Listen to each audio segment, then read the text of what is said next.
Hmm.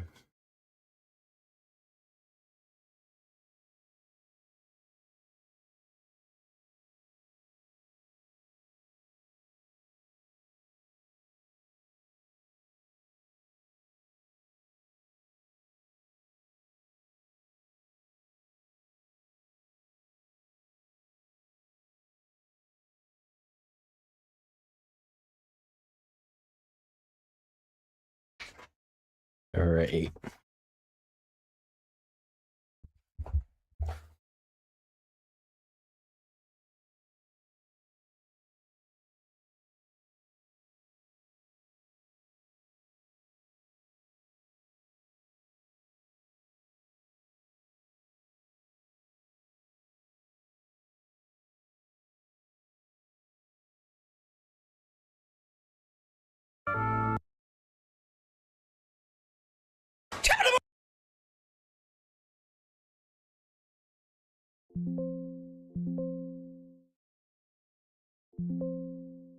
I watched a few videos. By few, I mean like 7 of them. Ordering the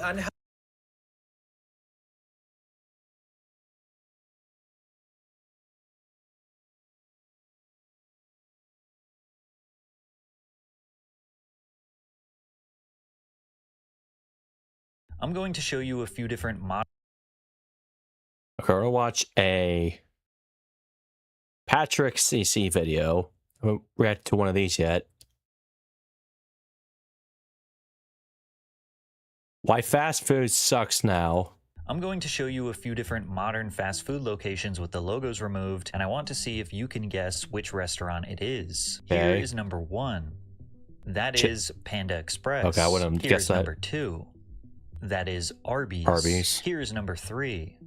That is Burger King. Here's number 4. Wendy's? That is Wendy's. Oh, okay, I got that one right. Fast food restaurants in America have completely lost their identity. They really but it doesn't- have. Like, fast food restaurants used to have color. What happened to it? It's this modernization, and it's just terrible now.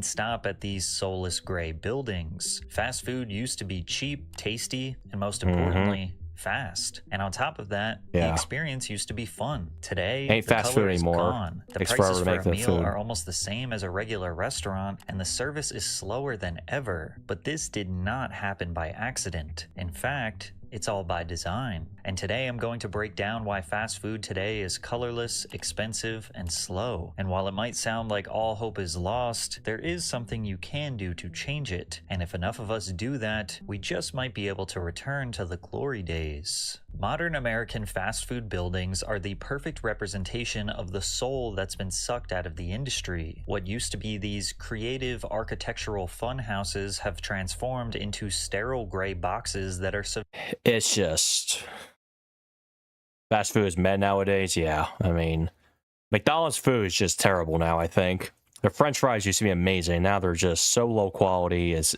insane. Their chicken nuggets are still good. I'll give them that. Even if that's not really, I don't think that's even real chicken. That's what I heard. Like, I heard it's not even real chicken. So I don't know. And Burger King, yeah, I don't ever eat there. The only fast food restaurant that's still good to me now is Taco Bell. That's like the only one that I think is decent. Can I request a video when this video ends? Yeah, sure. I mean, when I was growing up, when I was a kid, like McDonald's used to have color. It used to like be all classic, and it looked like a place where you wanted to go. It like caught the eye, and now it's just this whole modernization of restaurants is just not what it seems. It just isn't. I don't know what to say. I mean, severely lacking identity. Some of them kind of look like modern homes, some of them look like banks, some of them just look like corporate offices. Yeah. But when you remove the logo, you genuinely could not tell what restaurant it was. No. Compare that to what this architectural illustrator posted on Reddit. Even without the logos, you can still tell which building belongs to each fast food brand. Or can you? I'll see if in the comments one of you gets all 12 correct. Okay. Early fast food Let's go back. brand. Wait, hold on. Okay. This one's Pizza Hut, I think. This one has to be Pizza Hut. This is McDonald's. I think this is White Castle, I believe. I don't know what this would be. It's just Cracker Barrel. I don't know. I know for sure this is McDonald's. I know for sure this is Pizza Hut. And I would guess that this is Burger King right here, maybe. I don't know. I don't know what the other ones would be. It's just like this just looks like a very old diner right here. This is probably In-N-Out right here, I think. I don't know.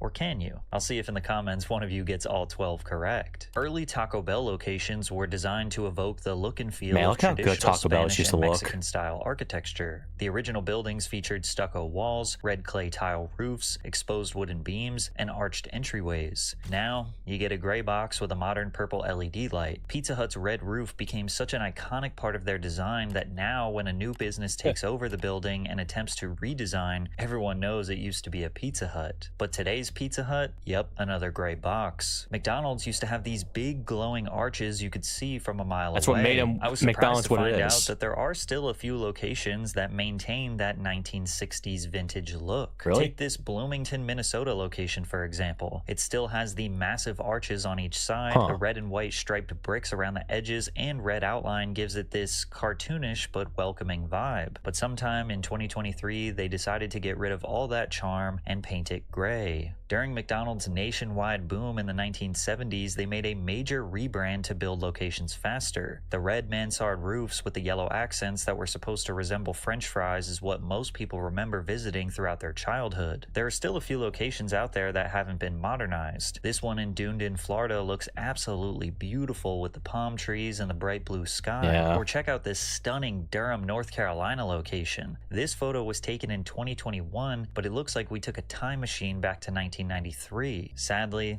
this one was also painted entirely gray in 2024. Even this location outside of Disney World looked like a theme park of its own. And I'm sad to admit that this creative masterpiece has been replaced by what looks like That's a so corporate sad. headquarters. Now, one of the main reasons behind the gray box trend is that it's a safer, smarter real estate investment. This strategy leans heavily on modular construction and prefab standardized architecture. When a previous brand needed a very specific build out, which usually came down to their custom roofs, it just cost more. And in a way, they're also preparing for their imminent failure because these vague buildings can be transformed into just about any other business. In New Jersey, this Wendy's was transformed into a Burger King. Now it all In makes Missouri, sense. this old Burger King was turned into a Wendy's. This former Taco Bell KFC combo was turned into a local pharmacy. And this former Arby's is now a local pizzeria. And to no surprise at all, the local pizzeria made a more charming and visually interesting design. Now my favorite is when chains actually do the opposite of this, when they repurpose an old building, like this old bank in Wilmington, North Carolina that was transformed into a Dunkin' Donuts. It's undeniably smarter and probably more sustainable to build buildings that can outlive the brand inside them, which will in turn reduce waste and provide opportunity to future businesses. But there's just something sad about it too. Each restaurant lost all its character, but it's not just the exterior that lost its character. The interior is where many of these places thrived. Stepping inside used to feel like entering a little world of its own. Taco Bell had these purple and teal Art Deco chairs, textured wall tiles, and neon squiggles that felt like walking through a 90s arcade. People today would probably call this tacky, and they might not be wrong, but damn, it has an identity. But before we dive deeper, the other day I wasted hours trying to cancel all those subscriptions I forgot about. Luckily, today's sponsor, Rocket Money, is subscription to get started for free. Wendy's had an immaculate 1970s grandma aesthetic. Wood-paneled walls, stained glass lamps hanging above every table, plush burgundy booths, and soft yellow lighting that made it feel more like a cozy living room than a fast food joint. I really wish I was a 90s or 80s kid. These sunrooms absolutely ripped. Pizza Hut felt like a legit sit-down restaurant with thick carpeting, red vinyl booths, and those iconic Tiffany-style lamps that turned every meal into a dimly lit occasion. time, McDonald's had burger seats. Look at these burger seats. Are they a little terrifying? Sure, but I think we can all agree that we want them back. And when management started encouraging a more kid-friendly atmosphere, almost every franchisee built I remember when they used to look like playgrounds that. and indoor sets packed with massive tubes, nets, and ball pits to play in while the adults got to enjoy their meal. However, for years, McDonald's had been dealing with injury lawsuits where kids hurt themselves climbing around rope ladders and monkey bars. In a 5-year span alone, from 1986 to 1991, 1,500 injury claims were $4 million filed against fine. McDonald's when kids fell off their equipment or got trapped in one of their structures. Hundreds, if not thousands of injuries went unreported, and not to mention the sanitation concerns. Even as a kid, I knew those things were filthy. Some places have still tried to hang on to that old school charm well into the 2020s. I found this 1950s retro diner-inspired McDonald's location in Williamsburg, Virginia. They have a whole-ass 1957 Chevy on the inside just parked in the middle of the restaurant. This beautiful time capsule location was, you guessed it, grayed out and turned into another modernized hospital cafeteria a few years ago. A location in Bensonhurst, Brooklyn was redesigned to a 1980s theme for a Marvel movie, and to no surprise at all, everyone loves it. And even though it still doesn't look like a true time capsule, it's just enough retro and modern combined to give the place a lot more soul. And if you're watching this and you have a fast food location near you that still has some old school charm, drop it in the comments because I want to see. Yeah, not really. For the modern... The only place where I live, the McDonald's next to my house, it still has the play area, but it's modernized like this one right here. Burger King, there's nothing to it. The Taco Bell, nothing to it. There's not even a Pizza Hut. There's a Pizza Hut where I live, but it's like more of like a takeout one, not like a restaurant. I don't know. Fast food gray box, the minimalism, the neutral tone textured wallpaper, I have a play the place IKEA McDonald's chairs near that me. hurt to sit in, the inoffensive abstract art, the dim industrial lighting, it can all be blamed on Chipotle. Chipotle's early 2000s expansion marked a turning point in the fast food industry. Their concept was called fast casual. You still got your food quickly, but the experience felt more elevated. The menu was simple, the ingredients were marketed as fresher. Chipotle is still good too. I love Chipotle. Chaos in favor it's another of restaurant because of this, they were able to charge a higher price, and teenagers, college kids, and young professionals were more than willing to pay. But they weren't just paying for vibes. Those 2010s Chipotle burritos were massive. You used to get at least 2 servings of food for one price, which made it comparable to 2 fast food trips. Chipotle's success came at a time when McDonald's and other giants were on a rapid decline. In 2003, McDonald's stock price fell to a 9-year low, and in Q4 of 2023 was the first net loss in profits they ever had, losing $344 million.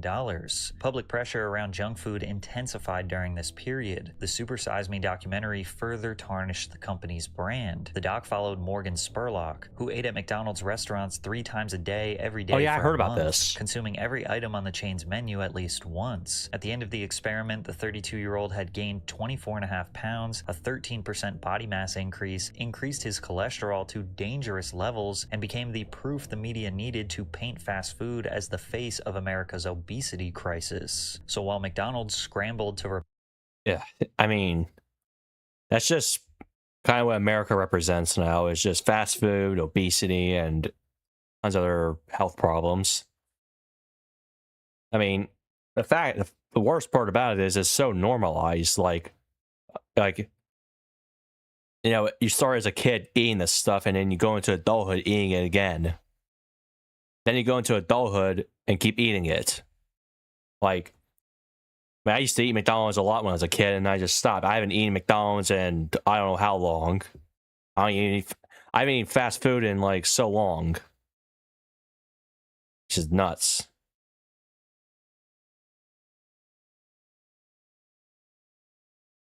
Repair its image, Chipotle was thriving, offering a cleaner, simpler, healthier experience that looked and felt like the opposite of everything fast food had become. In response, McDonald's started the Forever Young campaign to transform the playground feel into a cafe-style space. What resulted was a push for a more contemporary aura, accented by terracotta, olive, and gray colors paired with wooden furniture. Of course, other fast food restaurants saw this change and followed suit. I also believe that the the success of Starbucks and maybe even the Apple Store had a big impact on the aesthetics of fast food chains. Starbucks proved that people would pay a premium price to hang around in a space that felt upscale, and Apple taught the entire retail world that an ultra-minimalist design could signal trust and quality. Today, seemingly every fast food chain takes a little bit of inspiration from Chipotle, Starbucks, and the Apple Store, which has majorly contributed to them losing what made them special in the first place. Fast food restaurants were meant to be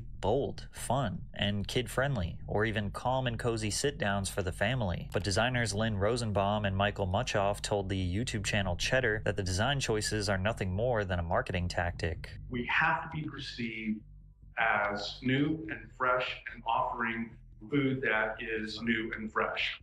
What has changed within our restaurants? We want to communicate that to the customer on the outside, and the easiest way to do that is through architecture and interior design. How can we make it look healthier, but not actually make it healthier? That's basically the gist. I don't think any logical person is expecting fast food to be healthy, but the risk used to be worth the reward. Because beyond the building design and modern branding, it seems like they aren't even trying to make the food look or taste good anymore. The burgers aren't even close to as advertised, with buns flat as a pancake and lettuce that looks like it was left out all night. Places like KFC refuse to change the oil they in advertise the so burgers like they're so high quality, and then you get it and it's like fries you it looks disgusting. Like they were defrosted, like placed under that. a It looks like that, and served without anyone noticing they missed a crucial step. Even legendary YouTuber The Report of the Week, who has spent the past decade reviewing fast food menu items, just about had a meltdown over the decline in quality and service across every big chain in the US after countless bad experiences in 2023.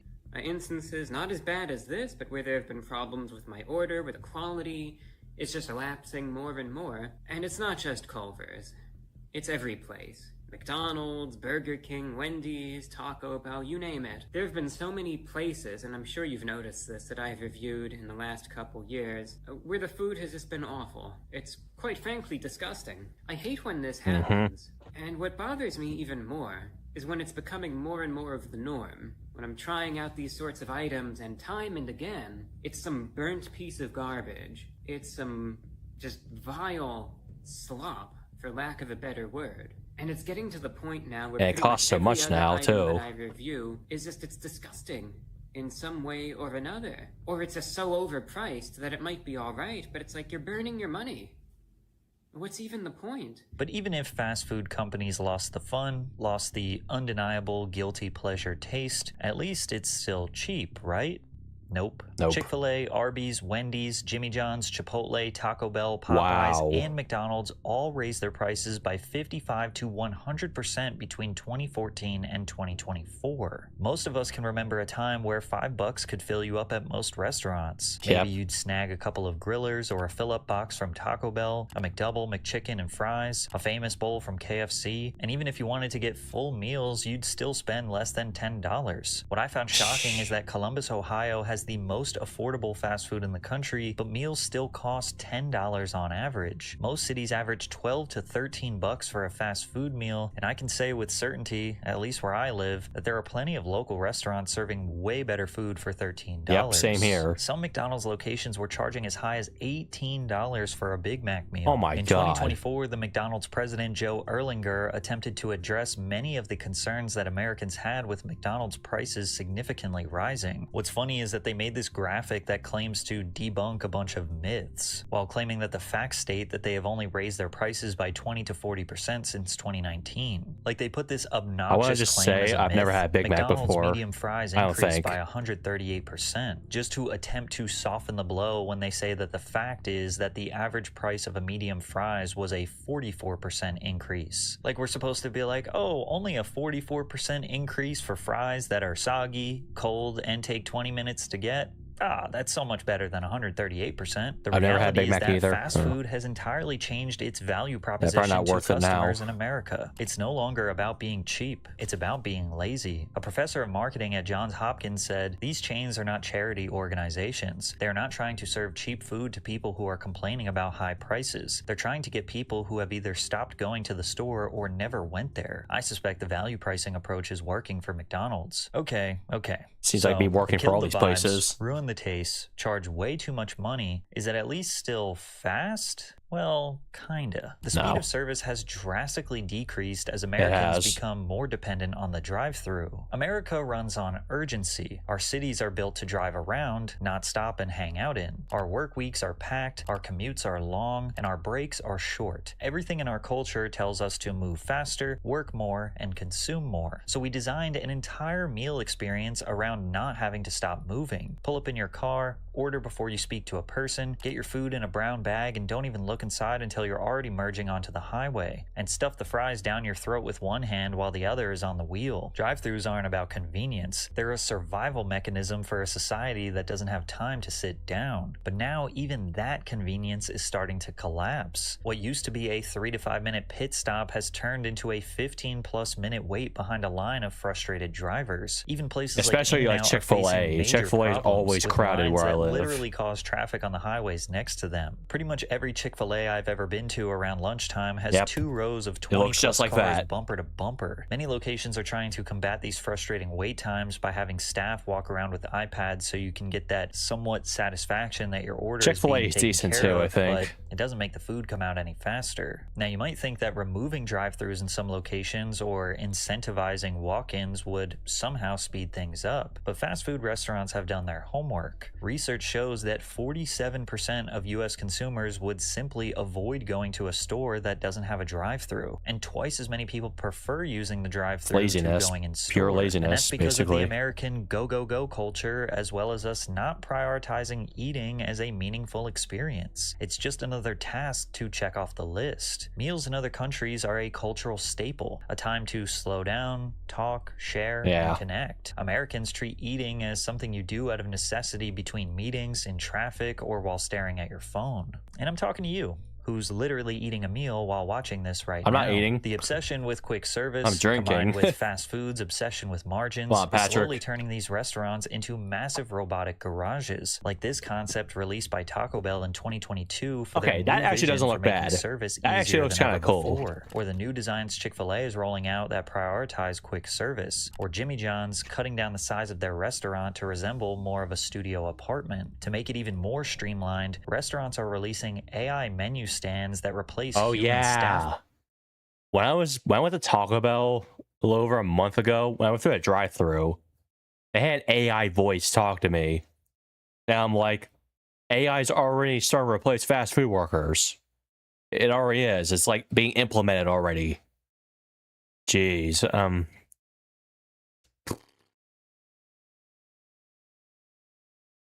Yeah, that's crazy.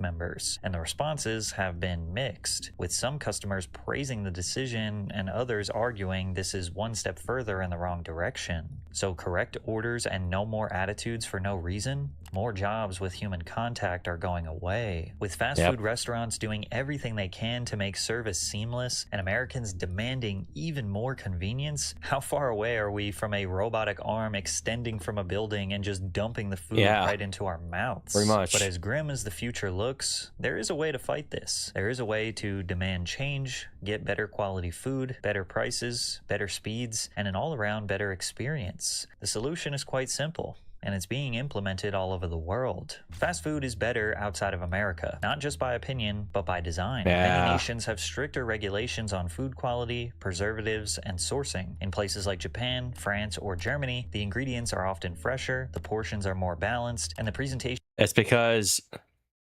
food in other countries, they don't use like the type of chemicals that we use here, or a type of like artificial flavoring like we use here. Because over there, they, not a whole lot of stuff is processed. Like, you know what I mean? is far more respectful of the dining experience. But Mhm. this change didn't That too. necessarily happen out of respect, it was by force. Like in France, when 5 activist farmers tore down a McDonald's that was being built in the southern town of Malau in August 1999. They handed out Roquefort cheese at the protest, which they said was to denounce US import restrictions and hormone-treated beef. But this was a calculated attack. In that same week, French farmers dumped 6 tons of manure on a McDonald's restaurant in Arles. This was a symbol of resistance against American food imperialism and the spread of unhealthy, standardized meals. And it wasn't just about the food, they were defending culture, agriculture, and tradition.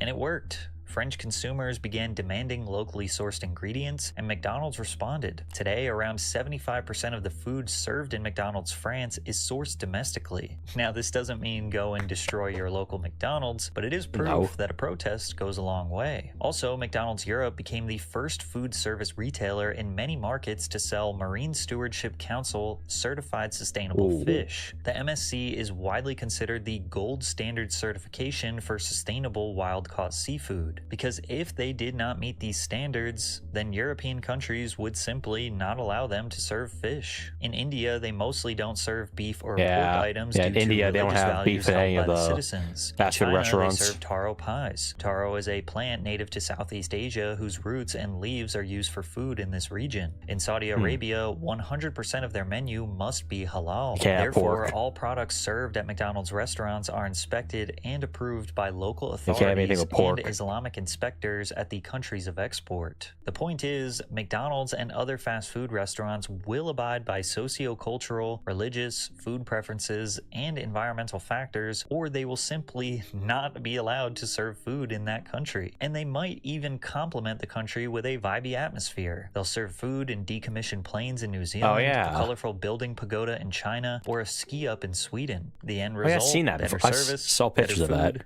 better vibes, and customers who treat eating as something worth sitting down for. All of these point to the fact that fast food restaurants can still be colorful, fun, cheap, and have the best quality food available for their meals. It's just that they only change when people finally start to walk away. This is not the answer you want, but it is the truth. Sure, the buildings are gray and bland. Sure, the service is slow. Sure, the food doesn't taste as good, and corporate greed is driving up the price. But you can protest. You can just stop going, and they will be forced to resort back to the things that made these restaurants special in the first place. But until most of us refuse to order from these fast food restaurants, then nothing is going to change.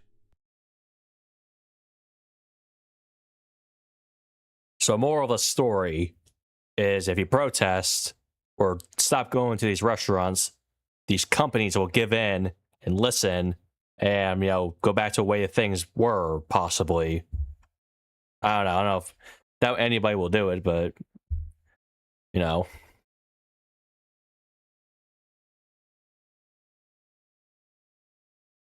right, so that was Patrick Ceci. We'll have to watch this one tomorrow, maybe. I'm going to show. All right. Okay, so that video is done. This is a video that's been on my feed for a bit. We'll watch it.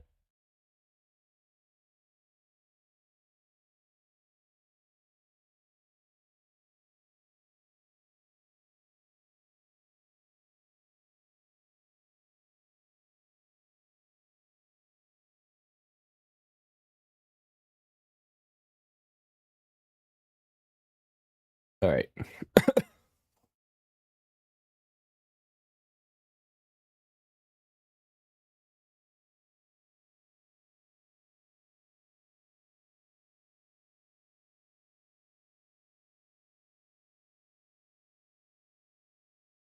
The last honest streamer.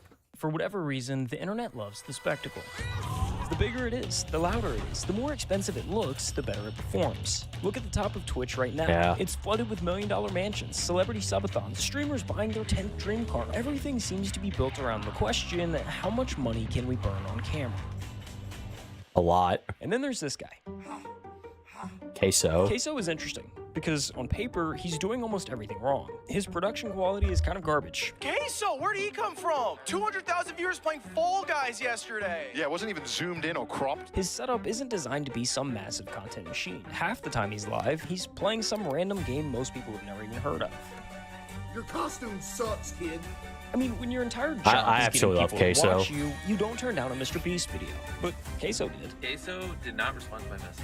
And somehow, despite doing the opposite of what the internet tells creators they're supposed to do, he's still one of the biggest streamers on the planet. How does that happen?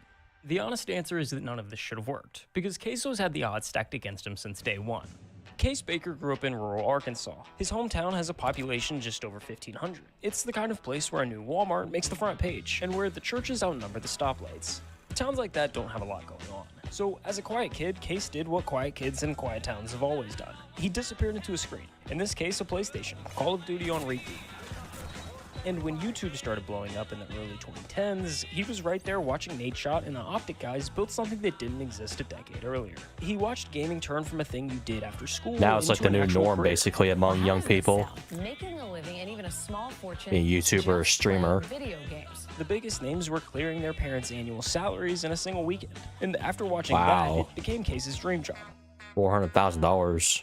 The problem won. was he knew the odds, especially in his situation. His Wi-Fi was barely good enough to even watch YouTube. Uploading to it or streaming on Twitch, forget it. So he buried it. He graduated high school, bounced between jobs, often working 2 at a time just to keep the lights on. For 6 years.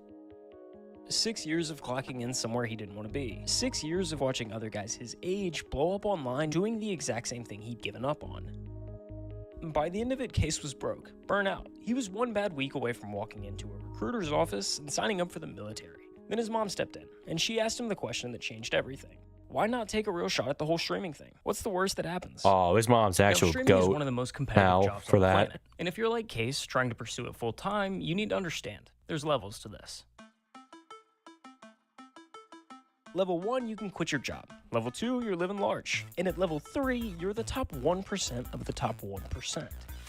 Most people never make Now, it there. there's no direct translation from Twitch viewers to money. So for the sake of the example, we're going to say you reach level 1 at around 100 viewers. Once you're there, you can take the leap to streaming full time, which getting there sounds totally reasonable. It's not. Somehow convincing 100 people to watch you live is brutal. In the past year, 18.4 million people opened up Twitch and broadcasted live on the platform. I want you to guess how many of them actually made it to level 1. Seriously, throw a number out there. Like The 2? answer is 165,536. That's less than 1%. For every person who gets to level 1, there's 100 that don't. Every big streamer you see today Hayden spent Ross, days, weeks, Speed, if not months, streaming to an XQC, audience of 0. Ludwig. I mean, take Jinxie for example. He streamed to just 5 viewers for a year and a half before he Wow. ever made it. 5 viewers? He's grinding! And I'm throwing all of these numbers at you for a reason, because without them, you wouldn't understand how truly insane what happens next is. Okay, so hate to interrupt myself here, but let's say you're like Queso and don't love your day job. Maybe you're not all that interested in streaming, but you've got a business idea and just don't know where to actually start. Well, let me tell you about WAP. Okay. WAP is the world's largest internet market. It's where you go to create, connect, and track while you're working. So Take your bag, if you're stuck man. in a job you hate, go to WAP.com to start your business today. Because in like 24 hours, y'all took me from nothing to crazy. You see, Queso hit level 1 in the first hour of his first ever stream, and he didn't just Really? get lucky. Hey, y'all came through deep from the top, man. In the days Oh, before yeah, went he live blew for up the on first TikTok. Time, Queso was already laying the groundwork. He spent days filming and editing clips of him playing NBA 2K23. And on September 10th, 2022, he uploaded 22 videos to TikTok. The next morning, he woke up to over 10,000 followers and a comment section flooded with one question. So that night, he went live for the first time and the floodgates opened. When I look down and I see 126 viewers, bro, I cannot believe it. From that day on, he followed the same routine. Clock into the 9 to 5, hit the second job, cut a few lawns, then come home and stream until he couldn't keep his eyes open. I don't want to go sleep, man. I want to go to work, man. I want another build, dog. All I want to do is make builds and play 2K forever. Why do I gotta go work? After each stream, he'd find the best moments, clip them, and fire them back onto TikTok. The loop fed itself. Inside a week, he'd blown past 100,000 TikTok TikTok's like a followers. way Every to stream was really blowing blow 500 up plus concurrent nowadays. Dude said call the boss, quit. I've made trending. I made some videos that kind of blow me up in followers a And the bit. number that actually mattered, he was making more money streaming at night than he was at his day job. And no, y'all literally just donated more than I make in a week in one night. Bruh. Bruh. But Queso kept his head on straight. What shows up overnight can also disappear overnight. So before he quit his day job, he needed proof that this wasn't a fluke. So he made a deal with his chat, hit 5,000 Twitch subs, and he'd quit his job. This a day we're gonna remember forever, you feel me? This a day we gonna remember forever. You know I love y'all, man. Thank you, bro. It's all y'all, you feel me? Thank you, man. Full-time Queso in the building, and I'm laying in their mouth, too. Within just a few weeks, it was a done deal. Case's fan base was new, but dedicated, and they wanted to see him pursue this thing full time. Like I said, I've been dreaming of wanting to, be a streamer, a content creator since I was 13 years old. I finally took the leap, bro. I finally took the leap, and y'all came through for you, boy. For real, y'all came through crazy. No, it wasn't all sunshine and rainbows from here. His internet was still garbage, like genuinely bad. Streams would lag or even just end because the connection bottomed out. Do you see what I deal with? And when you're trying to build an audience, that's the kiss of death. If your stream ends, they move on to the next. Yeah. Eventually, numbers started slipping. For a couple months, it looked like maybe the whole thing was a fluke. Maybe the bubble had already popped. You know, I've seen the numbers when I very first started. You know, the hype was there because I first blew up. Had like 800 viewers every night. Then y'all seen it dip to like, 100, 150. I was like, I gotta do something different or it's gonna go under. Then he picked up a different game, Hogwarts Legacy. It was kind of a weird choice. It had a totally different audience from the 2K crowd he'd built, but he streamed it anyway, clipped a moment, and posted it to TikTok. Well, I see the sun peeking through the window a little bit. Sleep schedule gone now.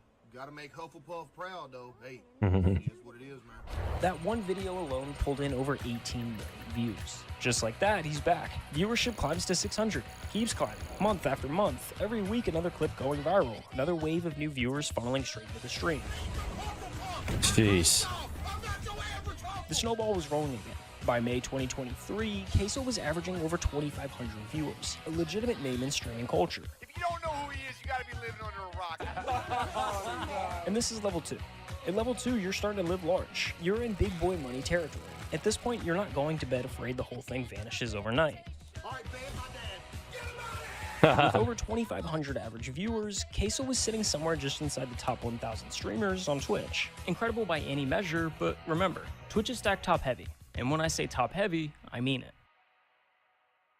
At any given moment, there are about 3 million users on Twitch watching content. When you break down the viewer distribution by channel rank, the picture gets pretty clear. Out of the millions of channels on the platform, the top 250 pull over half the viewership. That's the difference between level 2 and level 3. While it seems like the easiest jump on the ladder here, it's actually the most difficult. There's a specific blueprint nearly every streamer has followed to make this jump. Here, I'll break it down for you. What you're looking at right now is 5 of the biggest streamers on the planet. Each at the moment they were averaging exactly 2,500 viewers. Pay attention to the setups. None of them are exciting. The rooms are pretty basic, the camera quality kinda sucks. There's no production value. They look like what they are, just guys streaming from their bedrooms. Now fast forward to when those same streamers are pulling 10,000 viewers a night. Everything's changed. The lighting's dialed in. The cameras are crisp. The rooms look intentional. This is the blueprint kicking in. And it all starts with one realization. At this level, streaming isn't just a job anymore. It's a business. And like a business, the goal is to make as much money as possible. The internet, for whatever reason, craves a spectacle. And the spectacle game is pretty easy to play. You've kind of just got to spend money to make money. The setup is just the start. Next comes the move to LA. Buy the mansion, drop the I just bought my dream car video. Hire a dozen editors to pump out clips around the clock. By the time you're clearing 50,000 viewers, it turns into an optimization race. Every stream, every upload, every second of content is engineered to milk the cash cow. The longer you stay on the top, the more efficient it becomes. And weirdly, the more the internet praises you for it. But the spectacle only works if people are still looking. Relevancy is the whole game. The second your numbers dip, the money goes with it. So you're forced to stay visible. You hit the podcast circuit, Impulsive on Monday and Blank on Thursday. You show up to every mainstream streamer event. You become a permanent fixture in the conversation because the conversation is the product. And the fastest way to stay in the conversation is to stand next to someone bigger than you. Take those same 5 streamers and pull up their biggest streams of all time. Ninja, Fortnite with Drake, Hayden Ross, the Donald Trump interview, Kai Cenat, the LeBron stream that pulled over 1 million concurrent viewers. That was just crazy. That's the blueprint. I'm 1 not million necessarily saying viewers it's on Twitch. bulletproof or guaranteed, but it's the safe route. Every streamer who's made it to the top 250 has run some version of that exact playbook based on constant evolution. But Queso ignored this approach altogether. His strategy is quite literally the opposite in just about every possible sense. The last time we talked about Queso, he was fresh off of Hogwarts, averaging 2,500 viewers. So let's run that same comparison from earlier and fast forward to when he's at 10,000. Not much has changed. I mean, sure, he did buy a new house, but he moved from a trap house to a trailer just across town. Either way, at the end of the day, his computer monitor is still being held up with a vacuum cleaner. If I don't have the vacuum cleaner holding up the back of the monitor, it'll fall over. And then back here are my PCs. You can tell they're being held up by books as well. And the camera quality seems to Yeah, you had to somehow use what you had. Chat, my stream quality is actually so crispy. It looks like it's in 4K. Since Hogwarts, he's continued to stream 4 to 6 nights a week. Same time, same chat, rotating through whatever random games he feels like. Supermarket Simulator, Granny, Dress to Impress. What is this? Why is it on my front page? Playing it. Games a normal person wouldn't think to stream. But then you watch for 5 minutes and you start to get it. This is the funniest dude on the internet right now. Just plays the most random everything. Queso, where did he come from? 200,000 viewers playing Fall Guys yesterday. Because the game isn't the point. The chat isn't there for the games. They're there to watch him fall out of his chair for the 10th time this month and narrate it like he's describing a car accident. Yo, that almost killed me. Oh! Yo! Chat! The chair is dead, dude! To watch him get jump scared by a horror game and scream at a volume that blows out the mic. And that's why it worked. By January of 2024, Queso was averaging over 50,000 concurrent viewers every single night, making him That's the the number key. 3 ranked streamer on That's all of probably Twitch. what I should do. Play games, get scared, and scream as loud as I can. Like, I don't in know. my mind, I still don't have the thought of, like, I still made it. Yeah, because in my mind, I feel like if I have that thought and tell myself that I made it, You don't want to get like lazy. it's going to go downhill. Yeah. You know what I mean? By every metric Yeah. the industry actually uses, Queso is underperforming. He's leaving growth on the table at every possible turn. He doesn't invest in new setups, he doesn't upgrade his gear, and has no real plan to optimize himself. Every analyst will tell you he could be twice the size he is if he just ran the playbook like everyone else. And honestly, they're probably right. But here's the thing. Queso never looked at any of that and felt like he was losing something. Buying a house in the hills, pulling up in a supercar, collecting all the things that say you've made it. None of that ever seemed to be important to him. And there's nothing wrong with wanting those things. A lot He of isn't creators go in materialistic. with exactly that goal in mind. But Queso sits in this rare category of someone He who doesn't actually reached care about the status or ideal moment anything. and genuinely doesn't want it. It was never about, like, being huge. Just like, because it didn't matter the money. You know, I just wanted to do what I loved for a living.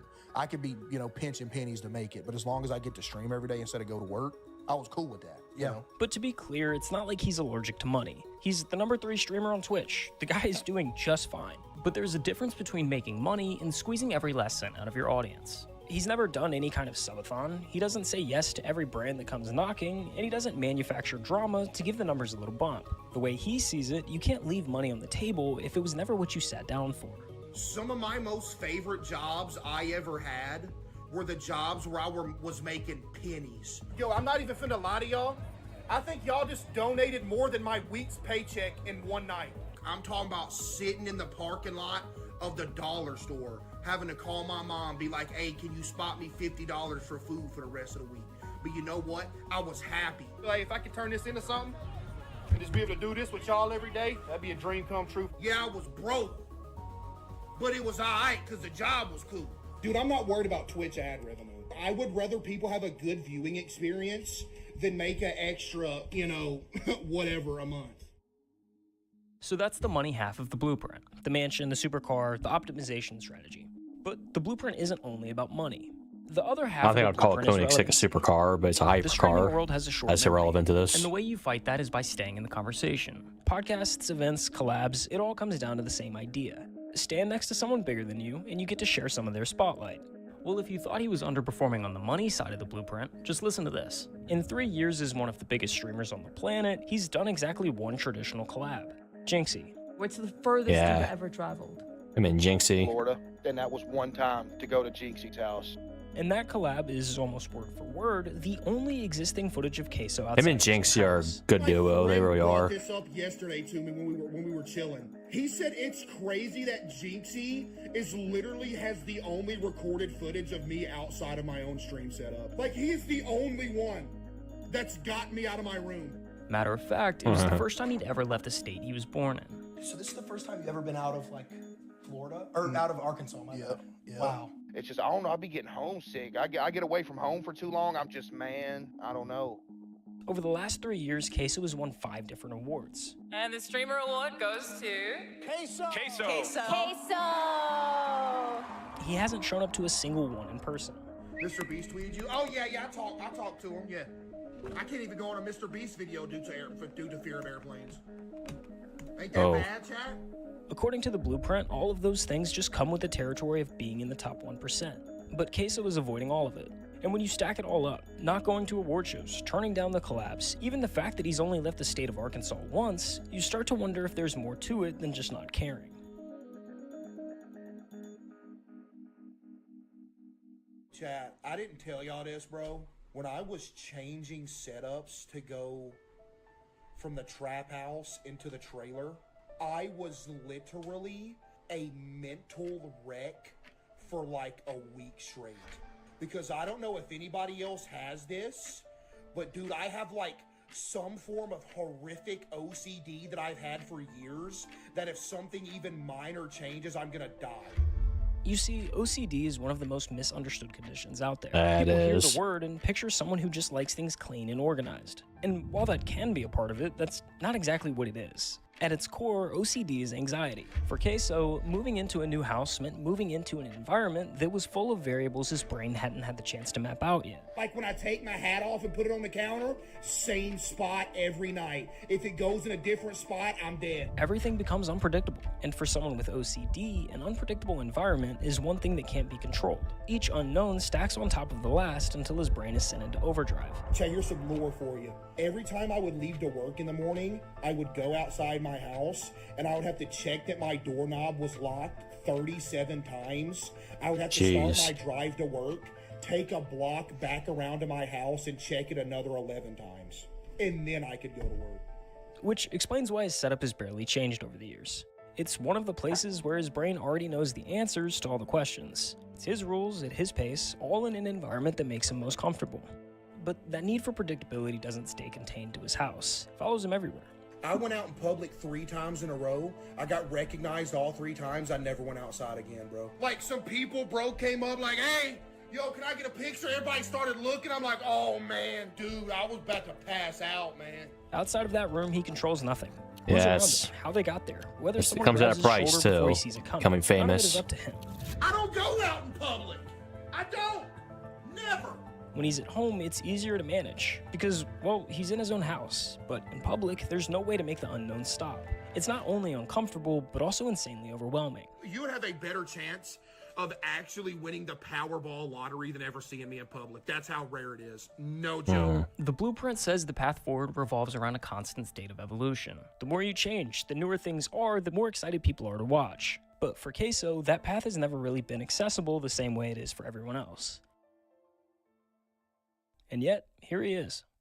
Literally almost 1,000 away. Oh yeah, this is when he had 10 million subscribers on YouTube. Say it ain't so.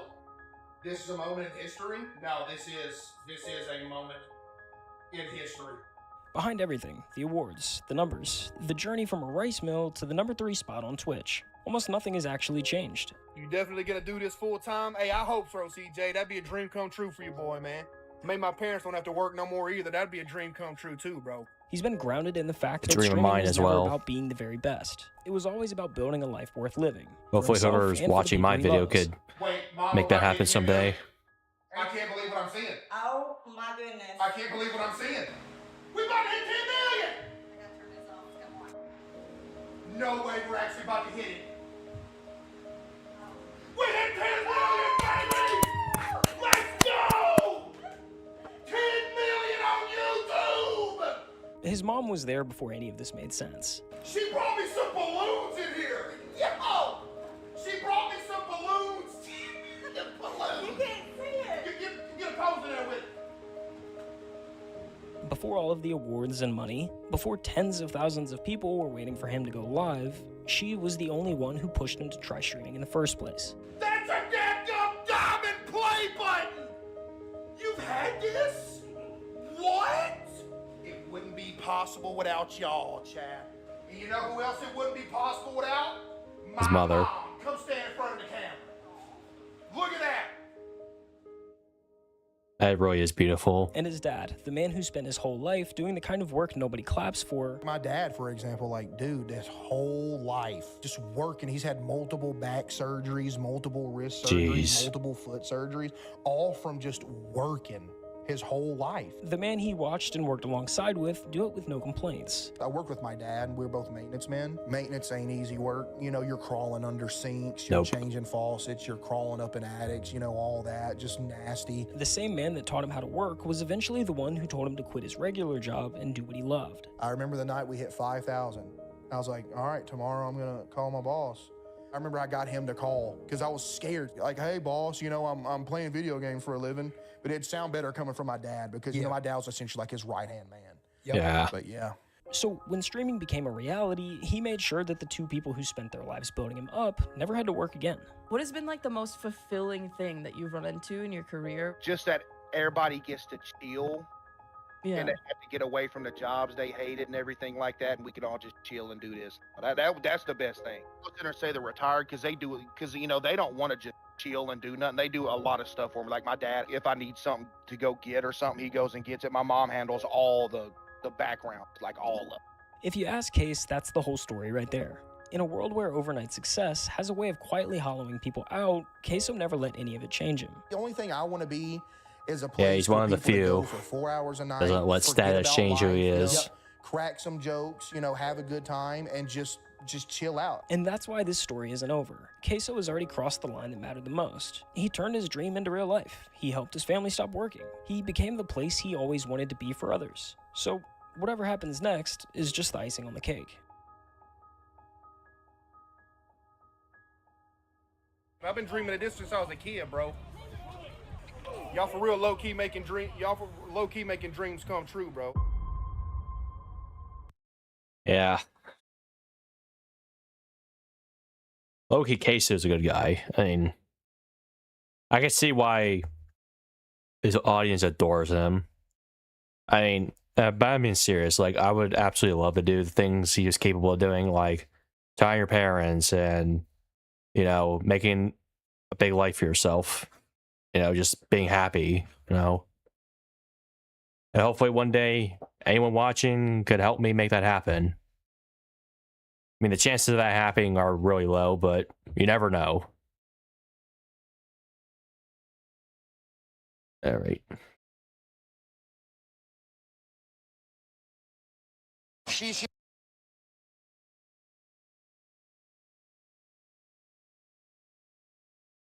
I don't know if I should watch this one. I probably can't show this body cam. I mean, if it's on YouTube, I guess I could, but I'm not gonna watch it. Okay, this is a Midwest safety video. This was uploaded 2 days ago. Another crazy one. It was kind of like the first body cam I ever reacted to on stream. All right, we're gonna watch it. Simple traffic stop turns into 7-hour standoff.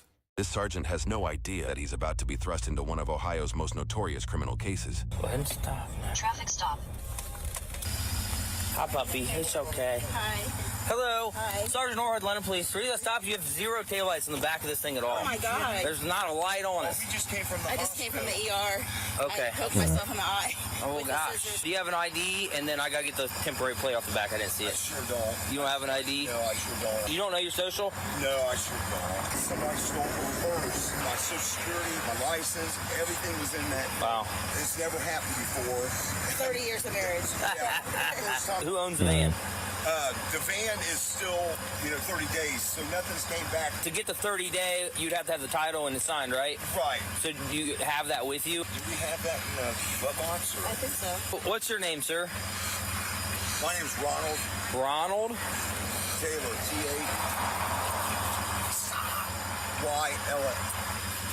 And then what would be your last address on your ID? So is your ID out of Kentucky or is it Ohio ID? Kentucky. Hey, man, what's your name? Barbara. Barbara? Yeah. Taylor. What's your date of birth, Barbara? May. Yep. 19th. I'm gonna be right back, okay? Okay. What's that about, dude? Oh, shoot. Yep. 5, they're taking off. It's There we go. Colorado, signal 7, temporary. They're taking off, head northbound Lafayette. It's got no taillights. Passing Eagleton, 90s. It's a male white driver, female passenger. They stated they just left the ER. There is a canine in the car. It seemed friendly as a small dog. Pit bull. We left the center and passed in Spring Valley. He's driving the opposite lane.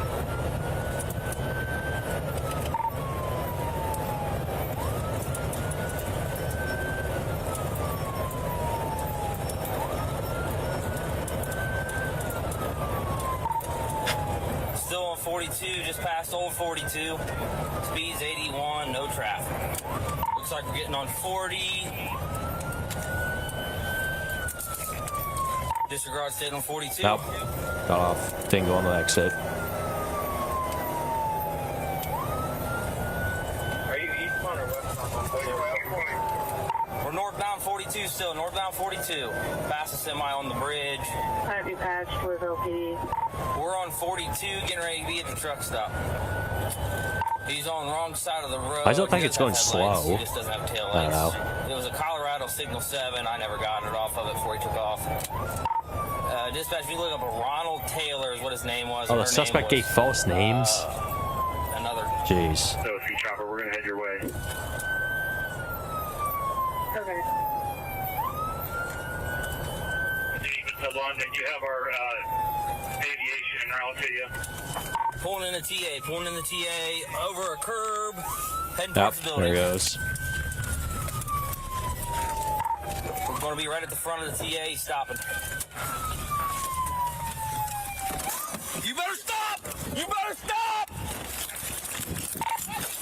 Just wants to play. I'm going to tase you! You're going to get tased!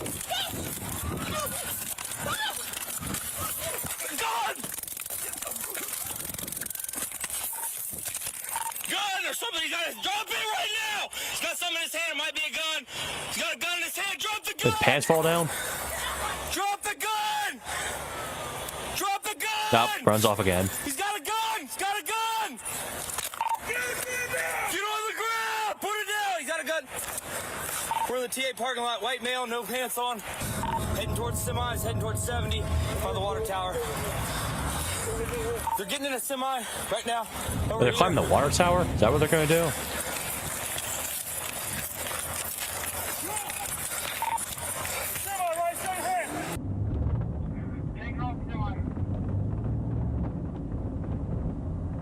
Trying to take off in a semi, male and female. Oh, Can't barely what? get the semi and drive. Incoming units were held up here. You see our cars, the drive. We're in the. They actually take off in the semi truck? Water tower is a semi. They're trying to get him driving. Oh, no Right there, way. back up, back up, back up. He's got a gun right there. Good. You say he's got a 40? Yeah, I pulled a gun. Get back, get back, go back. Guys, there's two of them in there. Male's on the driver's side, female's passenger side. I don't know if we had a truck driver inside or not. They're still trying to steal it. They're revving it up. All right, looks like you just got it. Air brakes off.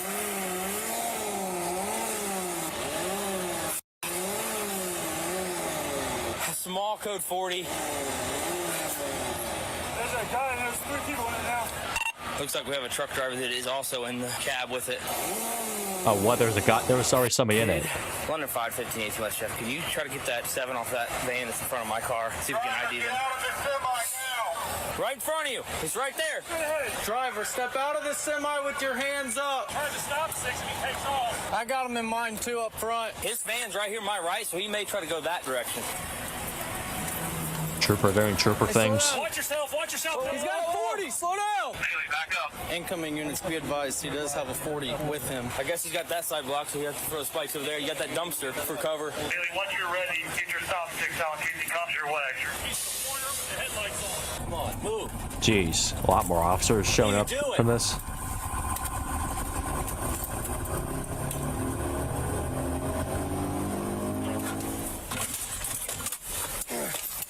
We have a shield in car 1. I don't think he's going to be able to go that way. I think he's going to go this way.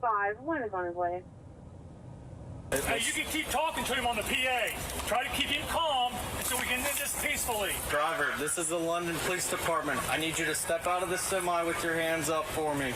Everyone out here be aware, it looks like the truck driver may be in the back with him in the orange shirt. It is later revealed that the truck was occupied by a driver who demanded the couple out of his truck while wielding a hammer. Officers are not yet aware that the male suspect shot the truck driver in the right hand, who is now being held hostage. I need you to step out of the semi with your hands up. Dispatch, can you notify the TA? Shelter in place.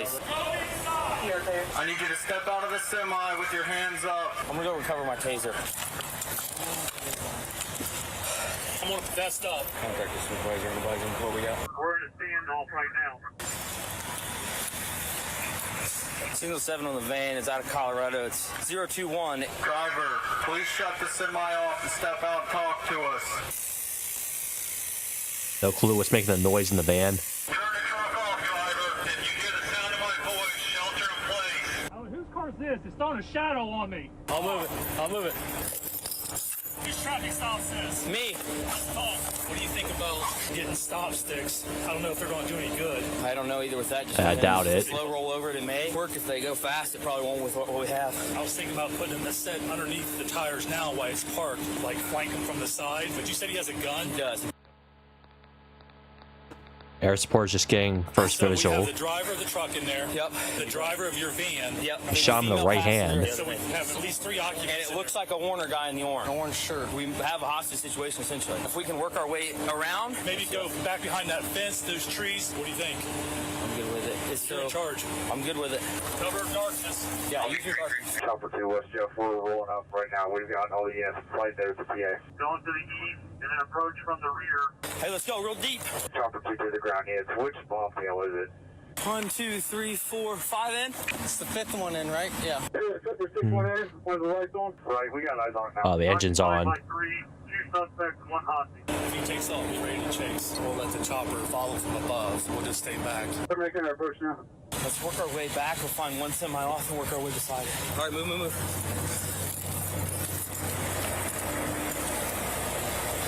It's 2 more over, isn't it? 2 over. Put your hands on. Let's end this peacefully. We do not want to harm you. We're set.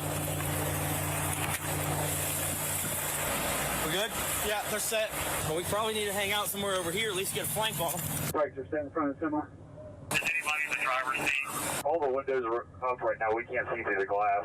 From my angle, it doesn't look like anyone's in the driver's seat. Back here by the van. That van clear. Affirm, I cleared it. Do you have binoculars? I don't have any in this car. Dude. Oh, there he goes. We're moving. All right, it's moving. It's Trouble moving. got eyes on it. It's moving. You ran right over your stick. Oh, he's gonna hit our car. Nope. Oh my god. Oh, he's gonna hit our car. Nope. Crossfire. But there's body cam inside the truck. Oh, he's gonna hit our car. Nope. Crossfire. Damn it.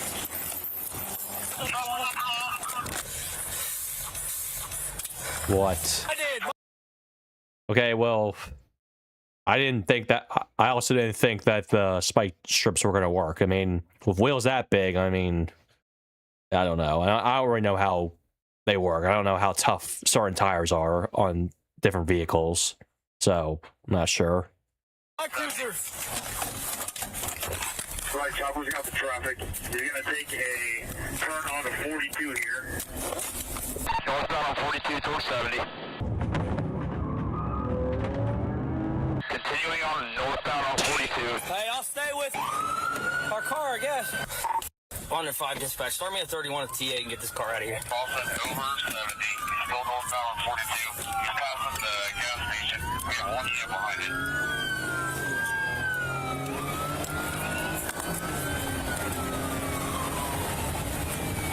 One left and center pass 2 semi still northbound on 42.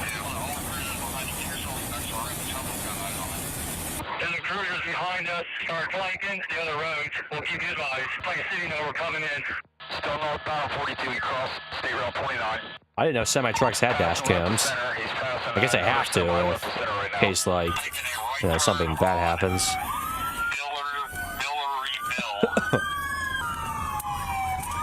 We're coming up to Goodson. There's no traffic coming around the curve right now.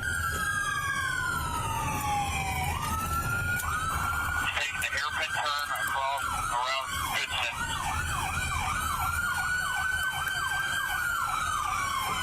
The units is at the road out there. Get your spikes ready. He's coming right at you. Hey, when he approaches your guys' cruisers, watch yourself. He ran the one already. Still on Goodson eastbound, about 45, 50 miles an hour.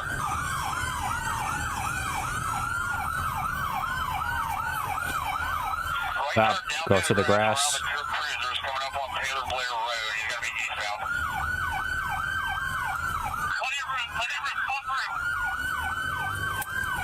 Eastbound on Taylor Blair.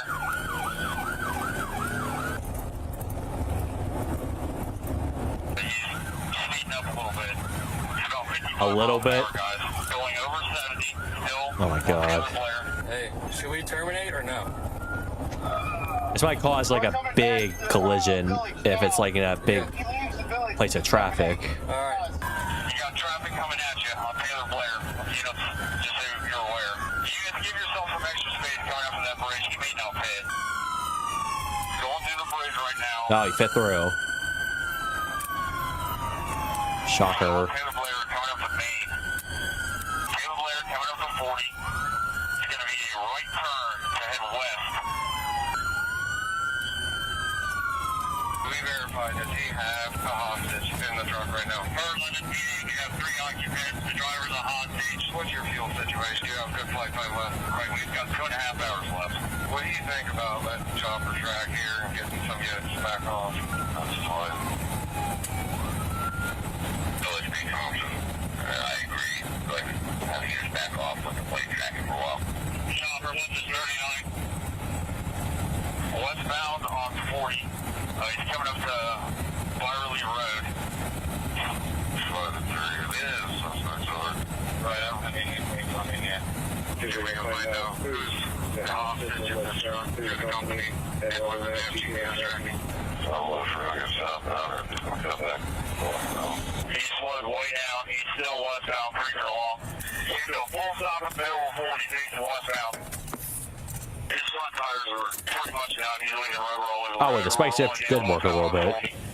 He's back up. He is now westbound and eastbound lane. The officer coming eastbound, he'll be head on with you about a half mile. Watch yourself. So there you go ahead. Watch traffic. Cruisers, watch yourself. Prevent collisions, offer speed ahead to block intersections. Oh, there's a motorcycle. We got 40, 56. Oh, he's on the wrong side of the road. Traffic stop. Special FE ST London.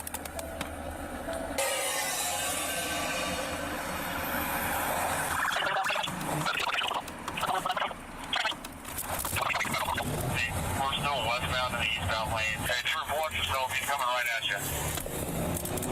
My God. He rammed me. Oh, shit. All right, stay with it. Okay. 2825. He just crossed the Tropic 4, still westbound and eastbound lanes on full. Well, westbound here, so let's back off a little bit. Give him a chance to come over and watch it. He slowed way down, still westbound and eastbound lanes. He just crossed under 70. I'm just 500 miles and I know around in the parking lot where he had fell and my initial contact with him. 70 westbound. He'll be right behind the 70 westbound. It looks like his front tires are pretty much gone. He's having trouble making it up that hill. Chili Block westbound, traffic on 70. Just everybody clears up the right side of the road now. He's westbound on 70. His front right tire is gone. Officers plan to use stop sticks in the pursuit. However, the suspects thwart their plans with a simple tactic. Wait, what? Not letting to that crossover. Semis go. Entering a crossover. Heading back eastbound. Oh my God. Eastbound on 70. Unless we get somebody up in front with sticks. Cruisers, watch yourself. He's coming According to right police at you. documents, semi strikes on our cruiser. Getting off on 72. Going. Grab one. Going to be going northbound on 72. 72 coming up with level. Turn your lights off. Disengage. We're gonna stop. See where it goes. Let the chopper follow it. Go ahead and back way off. Let them think we stopped. What did you get me into? He hit my cruiser. Another one? Yeah. We may be coming to a stop here, or he's gonna flip back around. Back south on 72. Back south on 72. Suspect turns around a second time before stop 6. He's basically just turning around It's not clear if the every suspects were time. listening to police radio. Regardless, the suspects did not circumvent the next stop stick deployment area. Oh, they got him here? No, of course not. Even It's that after running 7-hour over 2 separate standoff. stop sticks, the semi is able to keep pushing forward. There's sticks up here. They got sticks. Ah, they weren't set. Can we confirm whether or not they got the sticks out? Units behind them got the next ramp block as well. They may have another set of sticks out. Another set of sticks out. There should be 2 sets. Another successful set of sticks there. He took that one with him, but I think they fell off the back. They went under most of the tires. Still in the center lane. He's crossing under turnpike. All the stop sticks are on the left shoulder. Hunt. Oh my God. Tires are falling apart. Watch yourself. It's going straight back toward the cruisers. Have you given Indiana a heads up, just in case? We'll make contact with them now. Take the exit. We'll be going north. Right flag, one flatway now. Just so you know, we do not have a flatway. You just need the left lane clear right now. Left lane clear. Stop. Center lane. He is not exiting right now. We're stopping the center lane. He's cracking the driver's side door. Looks like he shut it again. He cracked it for a second. He's still sitting in the center lane. Both doors and windows are still closed. Once I get probably 2 more SRT, we're going to go parallel with the truck and just try to visually make contact. Chopper, how much flight time you have left? About an hour and 15. Oh, an hour and 15, so he's got some time. I don't know why they don't just put a slug through the radiator. That would shut the truck down right away. They should put it right in front of that thing so it can't take off. Ohio State Highway Patrol Special Unit Response Bear. He's communicating with us through the window, kind of chicken scratch rating on some notes. Yeah, Bearcat now. Whatever that is. Cigarettes. If we're able to get some Mountain Dews and some cigarettes, there's a chance he might let them get on the other side. So he's trying to negotiate 3 Mountain Dews and cigarettes. I got cigarettes in the car. Okay, perfect. He wants a box of Marlboros and Mountain Dews.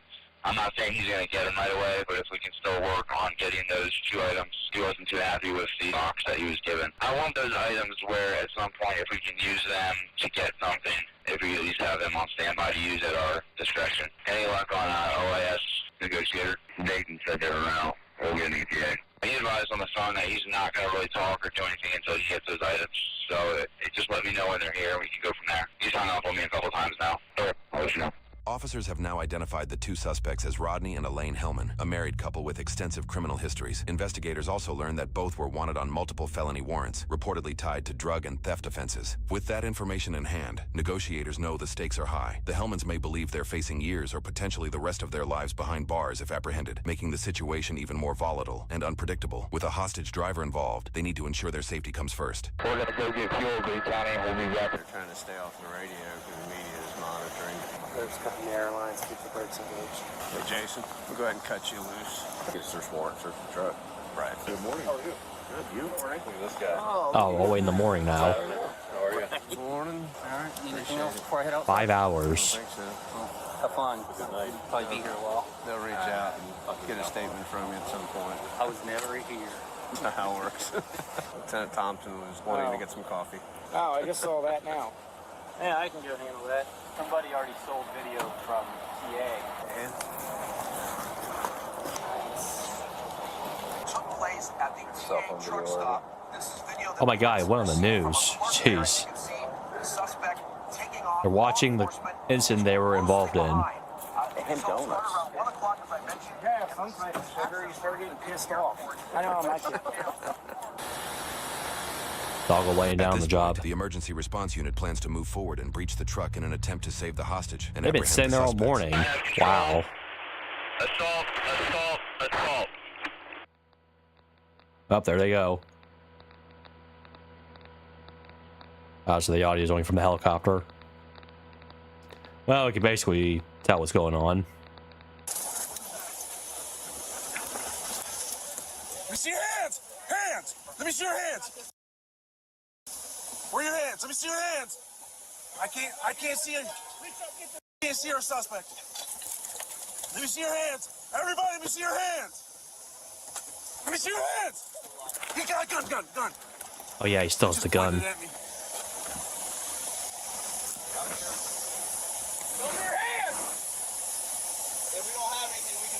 Want to gas in there? If there's nothing, we can back up. Do you have anything?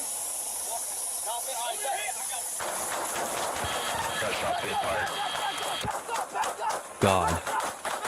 Watch your crossfire, guys. back up! Hey! Hold!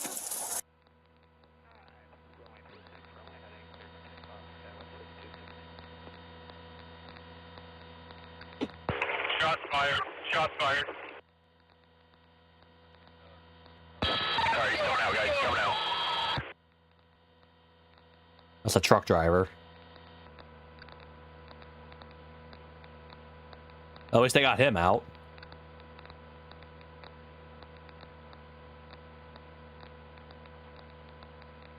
How many more people are in there? We got two. Male, female. Hostage is out. Alright, we got moving in a little bit. Son on the passenger seat and taking it back in the sleeper. They're both still alive, moving inside. They're up and down, but they both, every time they come up, they're empty-handed. I do not see her, though. Just watch her. Rodney, I see one hand. Put both hands on your head. I only see one hand. Both hands are empty. He's trying to get a cigarette. Brian, we're going to try to get him out by hand.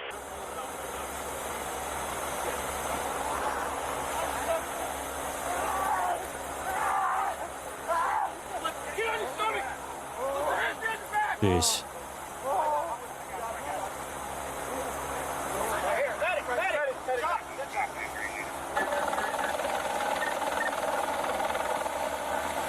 Still alive.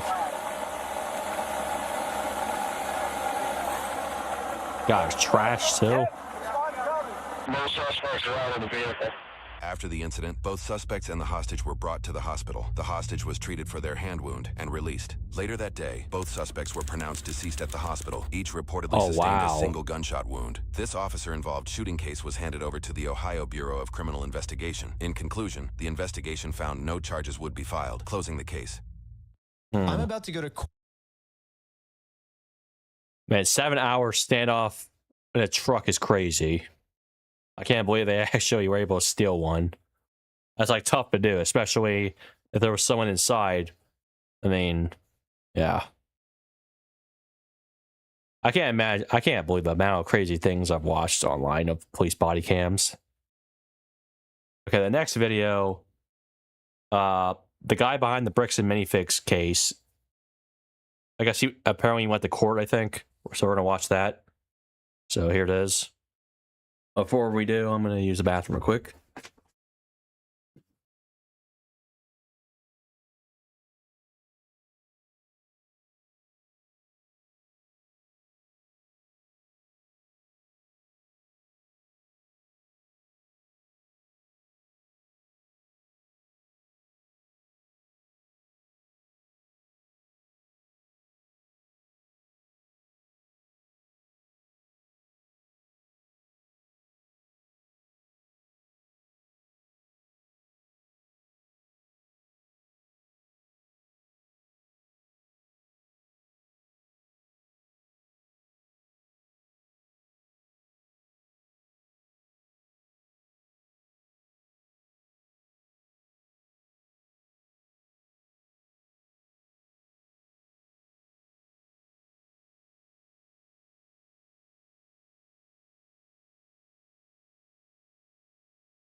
All right.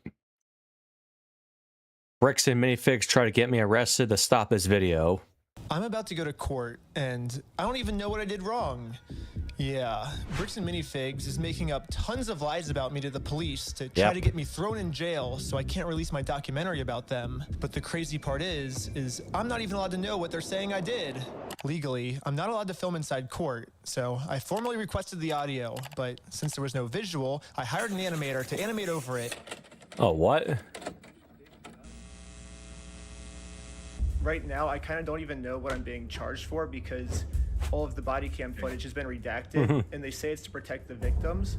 However, I think there are some redactions that maybe don't make sense and that weren't to protect the victims, and there's some things being said about me that are redacted that I don't know about. I do have some concern in this case with the defendant representing himself. The allegations here relate to the fact that the defendant, he's a person he's a YouTuber, who creates videos, publishes them online, and has been, if this defendant were to represent himself and we were to provide body cams and discovery, we would be now providing additional information and fodder for this defendant to create videos from which he could profit by placing them on YouTube at the expense of our victim. I have serious concerns for that. Yeah, the state of Utah is claiming that if they tell me what I'm being accused of, then I'll use it for content on my YouTube channel. Yep. And they can't have that. They're arguing to the judge that the best thing to do is to not let me know what's being said about me, which is very strange, but that's their argument. And just in case you haven't been following along with this whole Lego story, this is all happening because I stepped in to help a family who got their Lego collection stolen from a company called Bricks and Minifigs. And for the last couple months, this company's been doing whatever they can to get me arrested so they can keep all the Legos for themselves. And this isn't even just me speculating. Evil. One of their own employees literally told us what their plan was. I got a call from my boss, and it was like, how do we get them arrested? How do we get them arrested? But eventually, Bricks and Minifigs found out that I'm not just some random kid. I'm actually a YouTuber making a documentary on the entire scandal. So the YouTube guy is named Reckless Ben. I don't want to be on YouTube. Yeah, this is when things really started getting crazy. Bricks and Minifigs went Yeah, into he got arrested. ultimate defense mode and was going to do whatever it takes to prevent this documentary from coming out. First, the police got a call saying I had heroin on me. This officer is going to conduct the search of your person because of substances in the vehicle. Really? And obviously, they found nothing. But then they got a call saying that I was the one that stole the Legos. And I got swatted by the entire police department. Included in the warrant are Legos. And we all got Oh my arrested. God. But right when I got out of jail, Got arrested I got a warrant for my because of arrest for Legos. some mystery crime that I committed. Seems like this guy might live in LA or his last known.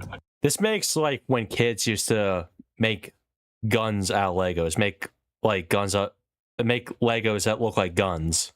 This makes this look, it makes that look innocent. Address is in LA. Yeah, the police showed up to my house all the way in Los Angeles to arrest me without bail. He was like, just tell him he has a... Without crime that I committed. Seems like this guy might. Because that's worse than like. This makes like when kids used to build guns out of Legos, and you know, like this is just ridiculous right here. Live in LA or his last known address is in LA. Yeah, the police showed up to my house all the way in Los Angeles to arrest me without bail. He was like, just tell him he has a warrant for his arrest. But the police couldn't arrest me. Any idea where he actually is? No idea. Okay. I was somewhere very far away. But anyways, back to court. The judge is looking at signing a protective order to protect Josh and all of his statements about me. If this protective order gets signed, then I'll never be able to find out what he's claiming I did. I got bad news. I don't think we have any more budget for animation, dude. Oh, shoot. So how do we animate this next court scene? I guess if we have to not pay the lawyers, then I guess the animation's more important, right? Yeah, we decided maybe the lawyers are actually more important. So, yeah, we ran out of animation budget. Sorry, guys. The court's inclined to sign this pretrial protective order unless you have an objection to it, Mr. Schneider, and the objection to such an order. Yes, I think there's a bunch of misunderstandings in this case. And so this person doesn't want to get exposed. So he's making up a lot of lies about me to order to like get me arrested before he gets exposed. So that's what this whole thing's about. However, before I was allowed to show any of the overwhelming evidence I have to support my claims, the judge didn't care about the evidence and signed the protective order anyways. Mr. Schneider, the court's going to sign this order and serve it upon you. So the court has made it clear they do not want to look at the evidence and they want to protect Josh and Brandon for some reason. And now I have to somehow fight a court case against all of these mystery crimes against me that I have no clue what they're even saying I did. So this whole mess is happening in American Fork, Utah. But I'm also being charged with another case in Provo, Utah. This is where Corporate Bricks and Minifigs is, which is why I'm also being charged here. That's because he entered the headquarters. Has surprisingly actually followed the law when it comes to discovery, and they sent me all the raw body cam footage of what I'm being charged for. Let's start at the beginning, the moment I first met the CEO. The reason I'm talking to him right now is because before exposing this company for the grand theft they committed, I thought it was in good faith to give them an opportunity to do the right thing first before I make a documentary about this. You had like $200,000 worth of Legos in your guys' store? Nope. Never happened. But the CEO did not want to take the opportunity to do the right thing and instead instantly called the cops on us. Hi there, I'm calling to report a crime. They themselves say, hey, you guys stole this product from this person. If you don't give it back, I'm going to burn the place down. Or we're going to burn the place down. Oh my or God. I'll kill you. It's Ben Snyder who's been the one engaged in this behavior. You can see in the police report that the crime he wanted to get us charged for is called extortion, which basically means we're threatening him into paying us, which is very illegal. However, obviously he's just making all of this up. Yeah. The reality is, I just thought it was a nice gesture to give him the opportunity to do the right thing first. If you guys do have our Legos, we just kind of want them back, you know? And But if there's one thing I've learned from this entire experience, it's that whoever ends up doing the morally right thing just ends up getting screwed over. So now it's time to play the way Bricks and Minifigs is playing and use their own strategy against them. Right now, their strategy is to get me arrested before I get them arrested. So now I'm gonna Uno reverse this and get Eamon, the CEO, arrested before he gets me arrested. But if I'm going to be the reason that someone's going to jail, I should probably make sure that they definitely deserve this. So I'm going to give them one more chance to try to do the right thing first. But instead of doing the right thing and attempting to work this out, Eamon just hid in his little office. And he called the police on me. I can already tell you right now, no one's coming out to talk to you guys. Really? But they told us that they were. I know. Normally I wouldn't want to get someone arrested, but we gave him every opportunity to talk to us, so at this point he's just arresting himself. However, the only difference between my strategy and Bricks and Minifigs' strategy is I don't have to lie to the police. Eamon McNeff actually committed a crime. I have tons of crimes on camera that Eamon McNeff has committed. Let's start at the beginning with crime number 1. Accused them of extortion wrongfully. So you guys are holding some of our Legos? No, we're not. You're not? No. So who's Brian Mansell. Okay, and who is that? He's a guy who had he had like $200,000 worth of Legos in your guys' store. Nope. Never happened. Eamon was first trying to claim that he's never even heard of Brian Mansell, and this guy definitely never had any Legos in a Bricks and Minifigs store. But once we showed him all of the social media posts his own company made, it was very obvious that we just caught him in a lie. So the CEO decided to change his story, and now the story is the Legos used to be in the store, but the previous owner, Crystal, she stole all the Legos right before they took over the store. Back up the easy way. We don't have the Lego. Crystal sold the Lego. The only problem is their security camera footage of the previous owner getting kicked out. These are ones that he has not been paid his percentage yet. And if I don't have the tickets, I won't know how much I need to pay. Yeesh. That's a business thing and not necessarily yours. He's taking on the business, he takes on all that consignment.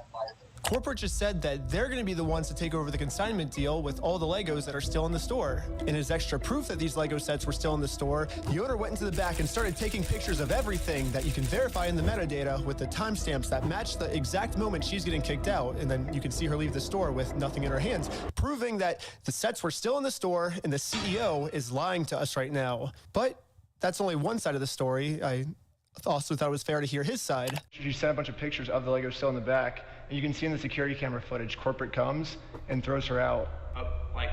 Great. I understand what you're talking about, but you have a misunderstanding of what has occurred, and you're taking one person's word over another person's word. You need to go after the party that's responsible, and you don't want to because that's not easy. You have accepted a narrative that is not real, and you are continuing to pursue that narrative because it's easy and it gives you views and it gives you all sorts of clout and does all sorts of things that way. So basically what the CEO is trying to explain to me is we shouldn't be looking at the evidence. Instead, I should just be taking his word for it because he said so. Crystal Law was a former franchisee of Bricks and Minifigs. Yeah. She took Mr. Mansell's Lego, sold it, didn't pay him, she has his money. But she sold his Lego, she has his money. To make it easier for you guys to understand the CEO's argument, we're going to demonstrate his argument with a little skit.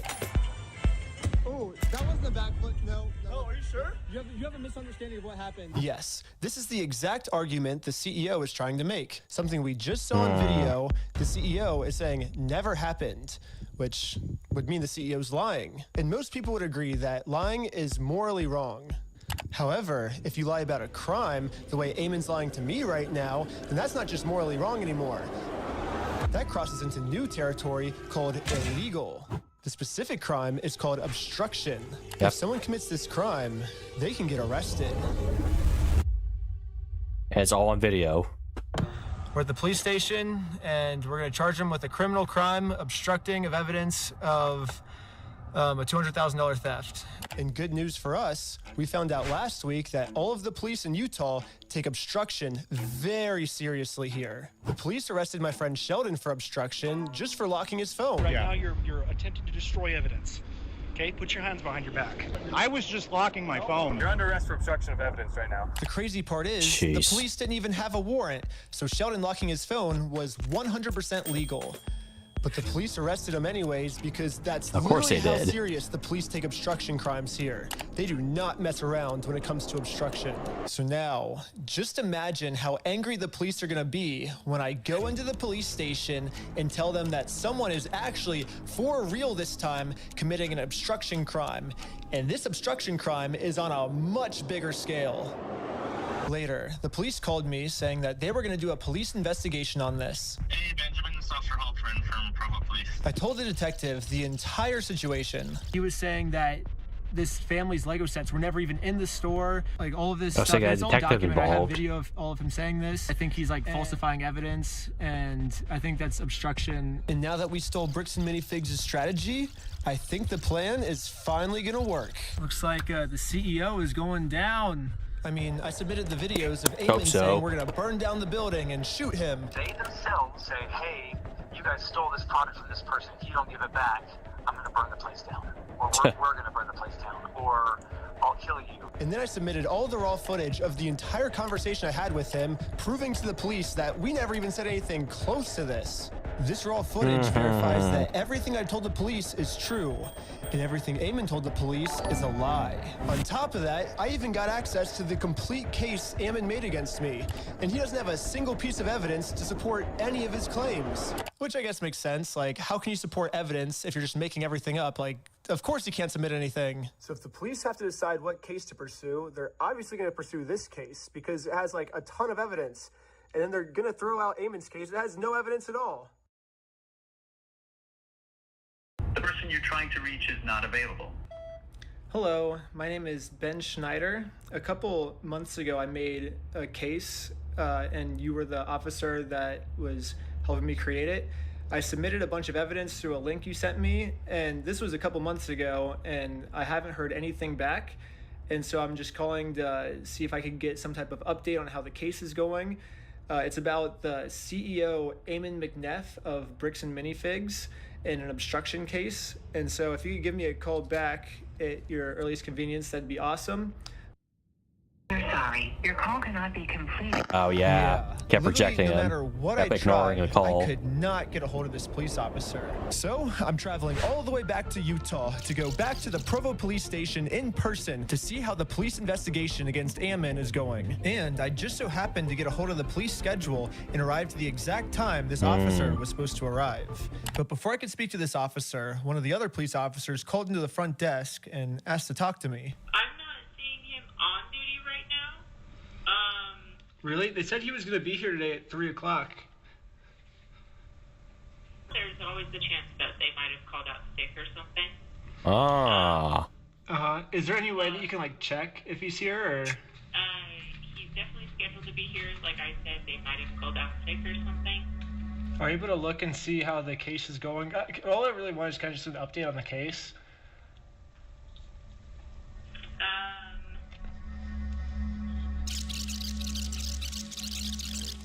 That's not something that I can tell you over the phone. Okay, you can't even just tell me, like, how it's going, like, if he's still looking into it, or?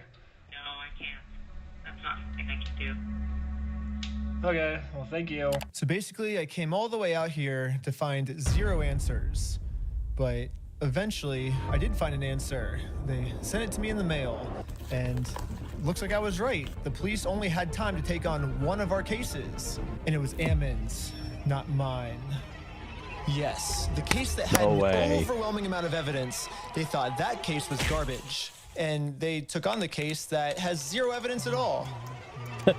In the police body cam footage, after the police watched my full conversation, proving that I didn't threaten to burn the place down or literally anything, they even admitted to Ammon that there was no credibility with his entire case against me. We agreed that there really was no extortion code that would fit your situation.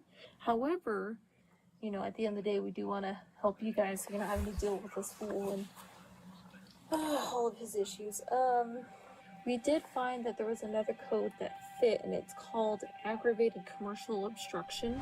The police just told Ammon that even though there's absolutely nothing to his claim against me, if they work together, maybe they can fabricate some type of charge against me. However, the tricky thing is that we have to prove that this individual either entered or remains unlawfully on the premise. When he came to the property, did you have to ask him more than once to leave?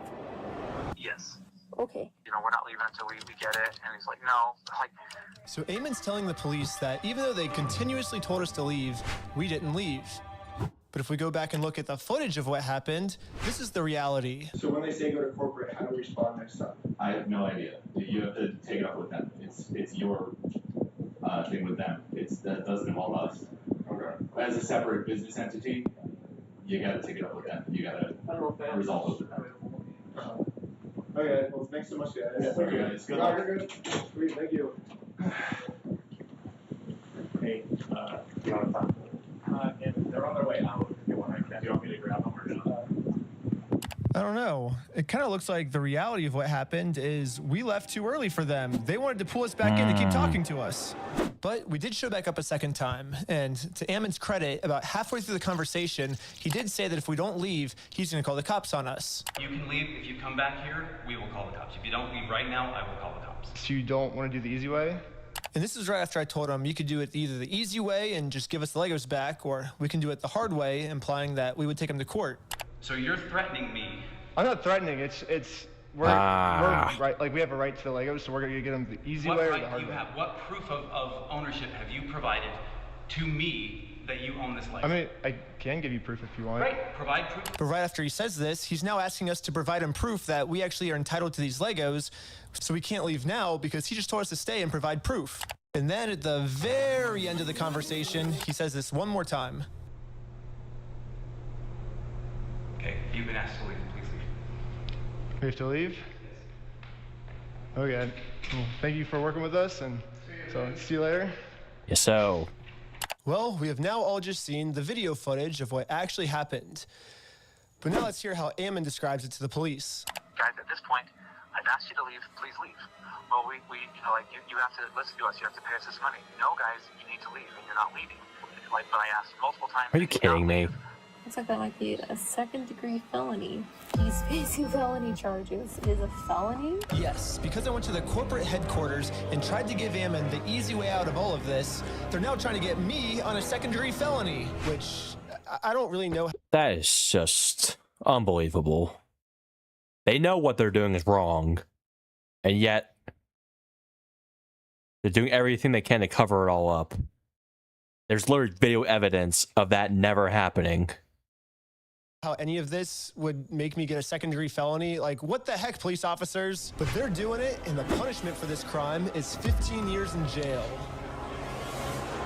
I don't know, like, however else, like, some of that stuff comes through, but, like, the reality is, like, we've tried to talk with him and said, we're willing to work with you. Yeah, I think one of the main reasons the police keep taking Ammon's side instead of ours, besides the whole Mormon thing, is that Ammon keeps framing the situation as he's just the helpful CEO who's trying to do the right thing and return Brian's property. And we're the ones that are preventing him from giving it back to Brian. So I say we rewatch the footage and see what actually happened.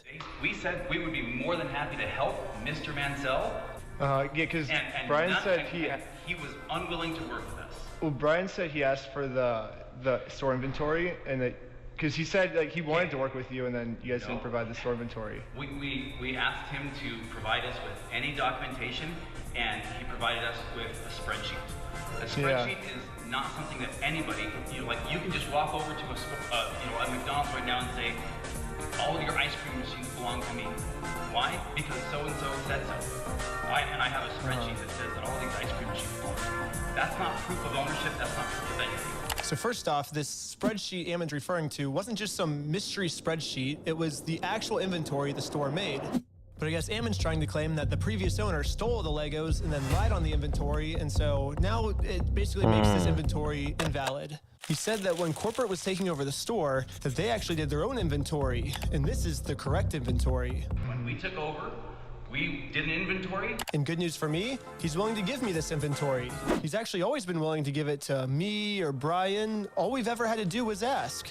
We will work with you to obtain any Lego that does exist. Well, we did that, and you guys. When? I think we've mailed it like 5 or 6 times, and we've gotten 0 response back. Yeah, literally the first thing I did right when I heard about this entire situation was I Googled Bricks and Minifigs, clicked on their website, clicked contact us, and sent them a message. I actually got a message back from corporate saying that they would love to help, but after a few months, I kept trying to reply to this message, and they just completely ghosted me. Of course they did. I think we've done like 6 over the last 4 or 5 months. Pull it up. Find out. Tell me when. Let's see. I say like, hey, I don't think this ever got resolved. I'm just reaching back out right now, and never. Hit forward right now. Resend it.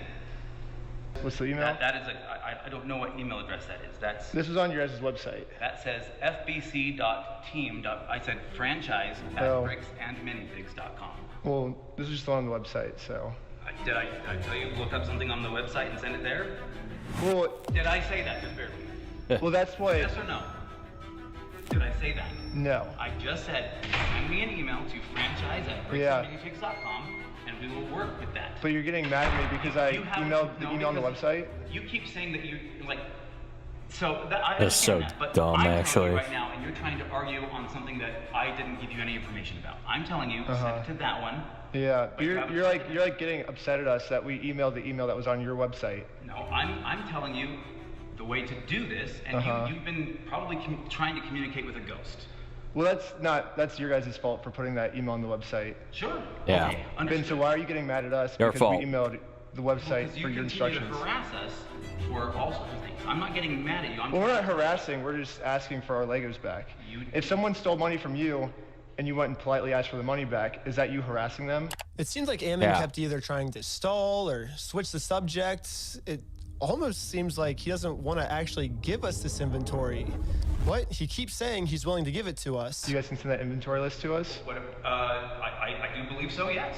I think we have sent that to Brian. He says he said that's all he wants is the inventory list, and he'll stop like bugging you guys. Well, then, Mr. Mansell and you, and if you want to be included on the emails with Mr. Mansell, that's totally fine. You guys can email us, and we can go But back. you guys will give him the inventory list? Because he said he's been asking for it for over a year now. We can show the inventory list that was obtained when the store was originally taken over from Crystal Law, and we can work through that process and try and identify what was or wasn't there, and also try and identify how to proceed from there. Yeah, I think Brian gets upset because he says they always say that they'll send me the list, kind of like how you're saying, oh, we can send it easily. But then when it comes down to it, you'll never actually send Never it. do. So maybe if you actually go ahead and send it, it would make him feel better. Well, I understand what you're trying to get at. We're more than willing to work with you and help you. That's what I'm saying. Send an email to that email address that I just gave to you, and that will produce results. But anyways, I sent an email to the email he told me about, not the one on their website. That's a bad email. Don't ever email that one or the CEO is going to be pissed. But according to Ammon, now that I've sent this email, I should be receiving the inventory list very soon. So I waited all day. Never did. And I got no answer. Of course. So the next day, I sent them another email. I patiently waited again for about a week. And finally... This is the response. Mr. Schneider, BAM Franchising Incorporation will not participate in any form of communication that appears designed for public provocation, harassment, or manipulation of facts for the purpose of media Are you content. serious? Attempts to obtain privileged or confidential Criminal information through misconduct. misrepresentation or the That's what he creation thinks they were of trying to do. fraudulent documents. Just for me asking for this inventory list to prove their innocence, because I want to give them the benefit of the doubt. I want to be like, hey, if you're innocent, I want to prove that you're innocent with this inventory list. But now, by me trying to do that, that's criminal behavior on my part. And considered harassment. And we reserve all rights to refer such behavior to appropriate legal authorities, It's aka the cops. So don't ask for our inventory list, or else we're going to Jeez. call the cops. Yes, Bricks and Minifigs has Worse than I officially thought. banned me from ever asking for this inventory list again. And I'm not the only one who's banned from asking for this list. He promised us a full inventory right away. We've never received Oh, it. so was it only and every victim? time it's been He has more victims. just absolutely nothing. So we've never gotten anything. We've never gotten an inventory list. Yeah, the previous owner who got her entire store stolen from her by corporate, I mean, she's legally required to get sent an inventory list, and even she, 2 years later, has not gotten it yet. It would have resolved everything because they would have had to identify everything in the store, and it would have identified all of Brian's stuff, and they never provided it, so we couldn't then demand the third-party evaluation. And it's now, what, a year and a half later? There's, who knows what. Still no inventory. Dang. So would have solved a lot of problems a year and a half ago to go, here's the inventory. And even Brian still hasn't received this inventory list yet. I've never received an inventory list. I've never received a record of sales because they can't provide it. They opened the store up almost right away and started selling it. And the worst part about all of this is it seems like the CEO is pretty much just trying to rub all of this in everyone's face. When I turned on the news, I saw this. Now, as far as offering Brian the inventory, have you gone through the store, figured out what was part of his collection, geez. taken inventory, and shown him that inventory to offer that? We've tried to share those with Mr. Mansell in hopes that he can see, that we were not attempting in any way, shape, or form to withhold anything. Those then were offered to him, and the initial offer was rejected. So now on public television, Ammon, the CEO, is telling the world that he tried to give us this inventory, but we're the ones that didn't want it. We do want to help him recover as much of the collection. Our number one priority right now is to ensure that he gets made whole. We know that we have a responsibility to work with him to make sure he does get made whole. So you've offered Brian the inventory of sets that was in the store. Yeah, whatever was left over, we've offered that on multiple occasions. So we've tried to make multiple offers, and hopefully we'll be able to get them to the table so we can discuss it. And this is pretty much Ammon's game plan now. Go on as many news stations as you can and lie. The entire time we were saying, hey, we want to help, we want to help. The main narrative now seems to be Bricks and Minifigs has always been trying to give Brian his Legos back, but Brian just never wanted them back. Would you be willing to just take this And the answer was no. It was attempted to be given to the family, and it was refused. They made the offer and said, hey, you can have all this. And that offer was not accepted at the time. Well, that's Ammon's side of the story, but I say let's take a look at what actually happened. Read from the bottom up. That is our correspondence with Bricks and Minifigs, trying to work with them and getting the sets back. So right when this happened, Brian hired an attorney to reach out to Bricks and Minifigs. They sent an email saying, how should we proceed to retake the possession of the sets/minifigures? And they actually emailed back saying they were willing to help. And then after this, they just never respond. So Brian's attorney sent them another email, just following up on this, when can we pick up the sets? And they still didn't respond. So the attorneys emailed back saying, it's now been 16 days. How can we get these Legos back? And finally, they received a response. It says Brandon Best and Joshua Johnson have no legal obligation to return any of the Lego product that exists in their store to you. What? So yeah, basically they're saying that they're the ones that are not able to work with you, is what it seems like. Exactly. They finished this email saying, we consider this matter closed and will not be returning any Lego products to you. So as you can see, that's the reality of what actually happened. But then Ammon goes on Fox News and says not this. what he was saying on the So they news. actually did have an attorney send information to us. We said, great, appreciate this. Let's see what we can do to work this out. Yeah. And then we never heard back. So why is Ammon going on like Fox News then and saying we wanted to give Brian his stuff back? He's the one that didn't want his stuff back. He didn't want any of his things. That's my point. I don't know. He's lying. I truly do believe in integrity. Truly, I believe in the sentiment of integrity, and I believe everyone should have integrity. But anyways, another thing the CEO seems to be pretty upset about is that when Brian kept demanding his stuff back and couldn't get it back, eventually he had enough. And he was like, I'm going to make a Facebook post about this. And in his Facebook post, he called Bricks and Minifigs thieves and liars. And this Facebook post, like, really pissed off Ammon. I mean, Bricks and Minifigs is literally suing Brian now for millions of dollars, all because of this. I mean, back when I was talking to him at corporate headquarters, he made it very Now he's suing clear Brian. that what they did is technically not actually considered theft. There is no theft.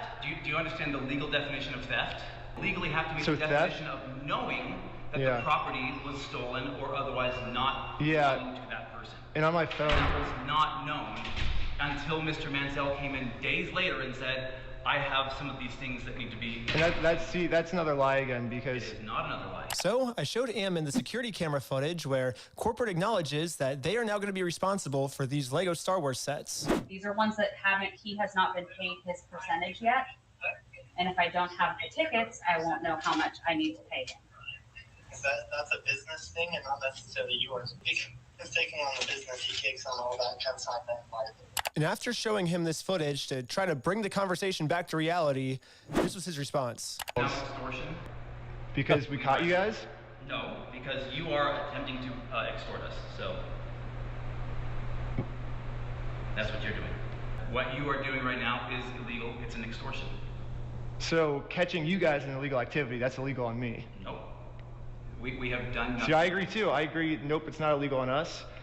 Thank you for. We have done nothing illegal, and you are doing something illegal right now.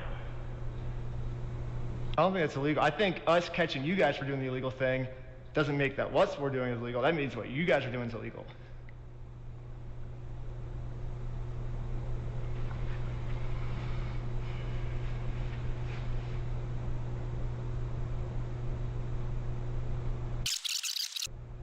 Okay, you've been asked to leave. Please leave. We have to leave? Okay. Well, thank you for working with us. And After just going around in circles for probably 30 to 40 minutes and just, having like kind of less than genuine questions or less than genuine responses being given to me, I was exasperated by the end of it. And that's, when people get tired and exasperated, that's when we finally got the footage that we can use to make him look like a completely unreasonable monster, but that's what they do is people whose goal is to do those types of things, they just harass and go after people as long and hard as they can until somebody breaks and says something that, then they can, use that one clip to be like, oh, look at this horrible monster of a person. So that's what I feel like has kind of really happened here. So Ammon's claiming that I just harassed him for 30 minutes and finally he got fed up with us, which that was the one clip at the end that I used in my documentary. So unbelievable. So I say let's go to the very beginning of the footage, my first interaction with them, and see what actually happened. So what's going on? So you guys are holding some of our Legos? No, we're not. You're not? No.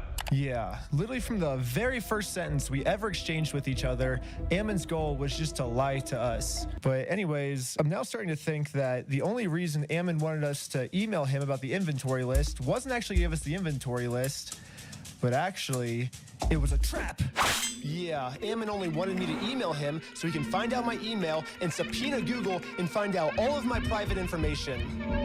Oh. You think I'm lying, but they actually did this. They subpoenaed Google asking for all private information tied to this email address. And Google sent them like hundreds of hours of all the raw footage from everything I've filmed in the Lego video so far, all my emails, all my search history, all of the metadata that shows everywhere I've been. But anyways, this was the reaction of the police officer after she watched my entire first So he basically episode. coerced them. To see, like, if this Like, school basically- makes any money doing this YouTube Basically, stuff. like, It's role enough for reversed him to it. travel Tried to to. another state just to go get some footage. It doesn't even sound like his like secret information doesn't even seem credible from No. my understanding. No, so it sounds like you were able to watch the video. I think by secret information, the police officer is referring to the security camera footage that proves that everything Bricks and Minifigs is saying is a lie. My first question is, how could this not be credible? It's literally just video evidence of what happened that night. But at least now I can see why the police aren't listening to me. They're basically just saying that all of the evidence I submit to them is not credible and therefore case closed. Ben's wrong and we're right because we said that the evidence is uncredible. At this point, Bricks and Minifigs is working with the police to just come up with whatever story they can to make any evidence I give them seem as uncredible as possible. In all of his actions to just generate clicks and likes to get, like social media clout without putting in work and just doing the crummy stuff. Interesting. He seems like a fun Jackson. No. Oh, and his MO really seems to follow somebody who's like a paper tiger, right? Like who, like behind, or like a keyboard warrior. But they'll make threats. And this is the craziest part of the video to me. Ammon's claiming that I'm a keyboard warrior. He was The making keyboard warrior threats. is basically just someone who talks a lot of smack online, but then when it actually comes down to it, they won't do anything in person. Which, I mean, if we look back at the footage, I accomplished almost everything I set out to do. I didn't get scared of anything. If someone in this story is a keyboard warrior, I don't think it's me. I think it's Bricks and Minifigs. Yeah. I mean, let's double check by looking at the footage. Ammon claims with his words that he can give us the inventory list. We can show the inventory list. But when it actually comes down to it, he's terrified to give it to anyone. Bricks and Minifigs this entire time has also just been begging me to sue them. If you think it's illegal, why don't you sue me? Let's go to court. Sue me for us. Sue me. Let's go to court. Let's go to court then. So when I finally go out and actually sue them, they close down their store. And now Bricks and Minifigs is going to absolute extreme lengths to hide from this lawsuit. Are you okay if she just gives you the papers so we can just... No, I'm not accepting service from you. Absolutely not. I mean, Bricks and Minifigs is showing all of the signs of a keyboard warrior, but for some reason they think that I'm the keyboard warrior. At this point, it almost seems like everything Bricks and Minifigs is doing, for some reason they think that I'm the one that's the one doing it. I'll keep my fingers crossed for you guys. Hopefully, no more issues. There's so many other things that this guy could be talking about, right? 100%. But sometimes, like it's a sunk cost fallacy. They just think, I put so much time and effort into this. I gotta make sure something happens. All right. Thanks, guys. Appreciate it. Yes, Ammon just completely proved my point. Obviously, I'm not suffering from the sunk cost fallacy at all. Ammon's the one suffering from the sunk cost fallacy. I mean, they literally already admitted to me that they've held onto the Legos for so long, it's not worth it for them to give it back to us anymore. I'm not going to distribute those things at this point. We've kept them on hold for this long, so. Let's see what else Bricks and Minifigs is accusing me of. Well, they're suing me for defamation. But this entire Wow. time, Bricks and Minifigs is actually the ones defaming me. They themselves say, hey, you guys stole this product from this person. If you don't give it back, I'm going to burn the place down. Let's go to the next thing Bricks and Minifigs is accusing me of. Extortion, when they're the ones actually extorting me by saying if I don't let them steal the Legos from us, they're gonna make up a reason to throw me in jail. You stole them, bitch. I stole the Legos? Yeah, you're a fucking thief. Dang. Okay. You can shut the fuck up. That's your fucking choice. Bricks and Minifigs is also getting me for RICO charges. They're charging Reckless Ben for RICO. I think it is more likely that the police are guilty of RICO, right? And if you look at the CEO's previous businesses, he actually got sued for RICO. He's the one guilty of RICO, not me. They're also accusing me of sending a sniper to shoot out the windows of the McNeff house. If you guys want to come to, you can see the window and see where they were shooting from. It could be a sniper blade on the hill. When the police got there, they realized it was actually a construction worker who accidentally shattered the window. Seems more likely that it happened from construction work than it happened from some random people across the way. But even after all this, they still go online and say it was me. He's trying to get Ben Schneider for like attempted murder. He's basically trying to set Ben Schneider up for attempted murder when meanwhile it was a nail from his own construction worker. So what's the moral of the story here? It looks like everything bad Bricks and Minifigs is doing, they think that I'm the one that's doing the bad thing. It makes no sense.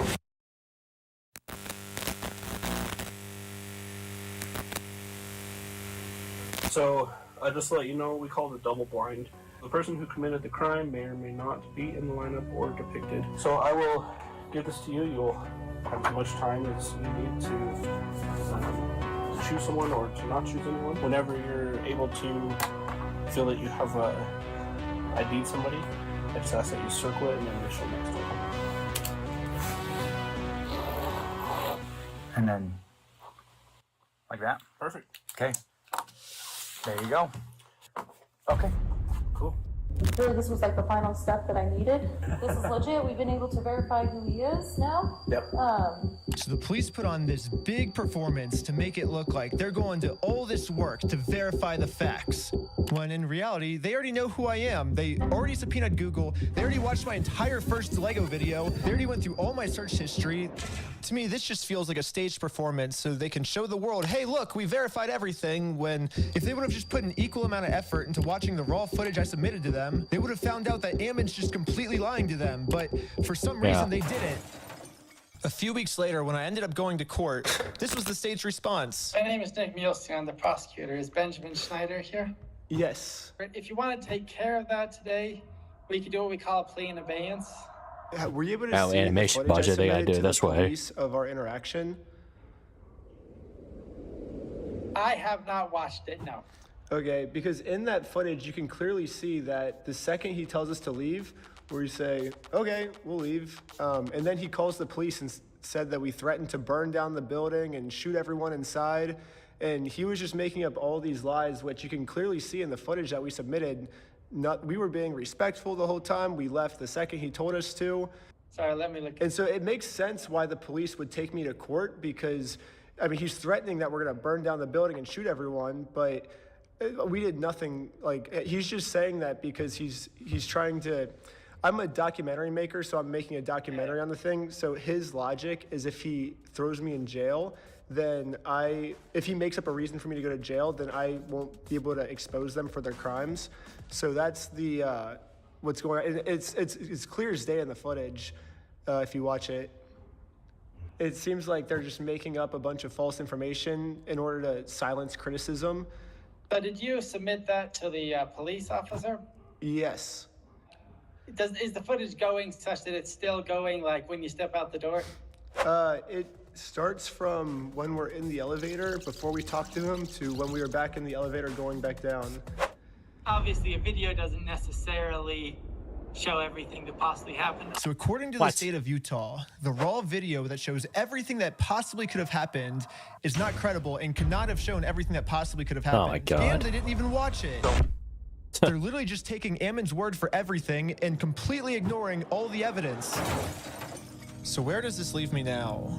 Not only am I being charged with a bunch of mystery crimes in American Fork, Utah, but I'm also being charged with a second-degree felony up to 15 years in jail in Provo, Utah.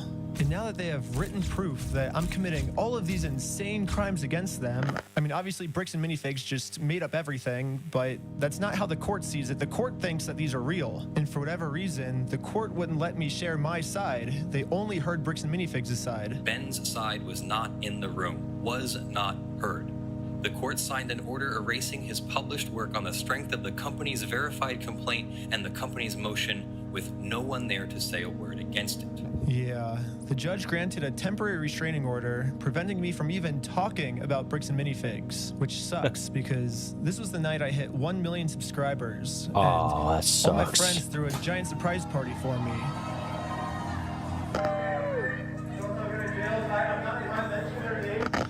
Yeah, Bricks and Minifigs gets to just keep spreading their lies about me, and I just have to sit in silence, and there's nothing I can do to stop them. It's crazy to think about how much public support I was getting. $200,000 Lego dispute Yeah. that's turning into one of the craziest legal cases and an internet crusade that is just exploding. It got the attention of the news. Lego collection. This $200,000 Lego scandal is literally one of the craziest things I've ever seen. I think this might be the best video that I've seen. This is one of the crazier stories I think I've ever covered. Run by Mormons. Legos. Reckless Ben. Reckless Ben. It really seemed like the entire internet was uniting to stand up to this bully of a company. Bricks and Minifigs can stuff it. Brick by brick. Yeah. By brick. Brick by brick. It really did seem like we were right about to get the Legos back. Brick by brick. But I was wrong. Brick by brick. Now the court has silenced me. And it looks like all the work I put into this was just for nothing. However, people were pretty upset that I was silenced and decided to protest. Oh, wow. It sucks that I'm not even No way. allowed to be a part of this movement anymore. Or maybe I can be here. I just have to be in disguise so no one recognizes me. Oh, no. All right, I'm here with, what was your name? I'm Jerome. Just here to support the cause. Just an American Fork local. Just here to support. Here with Jerome. I spent the rest of the day protesting for the cause, and not a single person here recognized who I actually am. And maybe the protesting worked, because after a full month of remaining silent, I finally have an announcement. Well, it looks like I don't need this disguise anymore because I have my freedom of speech back, baby. I can say whatever I want. I can say Bricks and Minifigs sucks. I can say Bricks and Minifigs such old people. And And you can look, I release the said it. video. I'm not in jail, which is sick. We got our First Amendment rights back. Yeah. And now that I have my freedom of speech back, everyone is wondering how Bricks and Minifigs can make up for the fact that they made up all these lies about me to take away my freedom of speech. Most legal experts are saying I could easily win millions of dollars from Bricks and Minifigs, but instead, I have a better solution. If they want to apologize, they can say that they're sorry by doing the chicken dance. And I will take that as a sincere form of What? apology. And once they do the chicken dance, then I will know that Bricks and Minifigs is sorry, and we can finally move on to the next video series. It'll be awesome. So you guys might be thinking, why do you want them to do the chicken dance? And there's actually a reason. So this There are a entire bunch of time, chickens. Bricks and Minifigs always says the right thing, but then their actions don't match their words at all.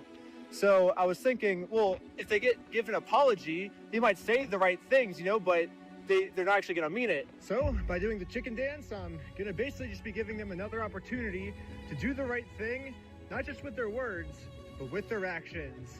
And once they decide to do the right thing, then I'll move on to the next video series and never talk about Bricks and Minifigs again. And also make sure to check us out at www.westealfromoldpeople.com. Oh, that website's still right up. now we have 2 new Lego sets for sale that you can buy right now. One of Joshua Johnson and one of Ammon McNeff. And we're only I'm a making liar and I 500 need a of each. job. And once all 500 of each sell out, we're never making any more.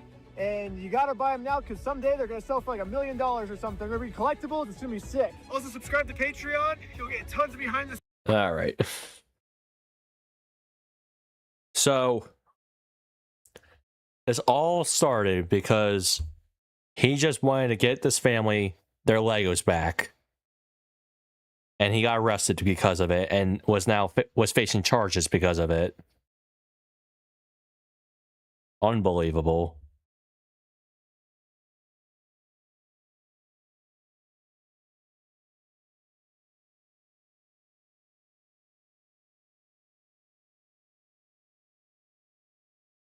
All right, we're gonna watch one more video.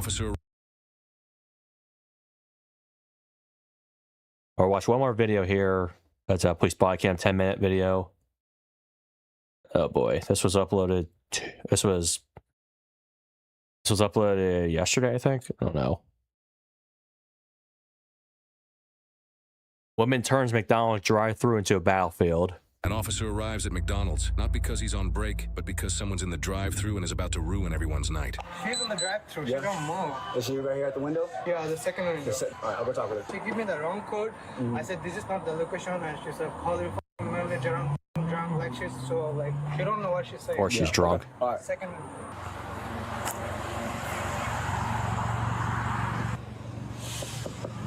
Ma'am.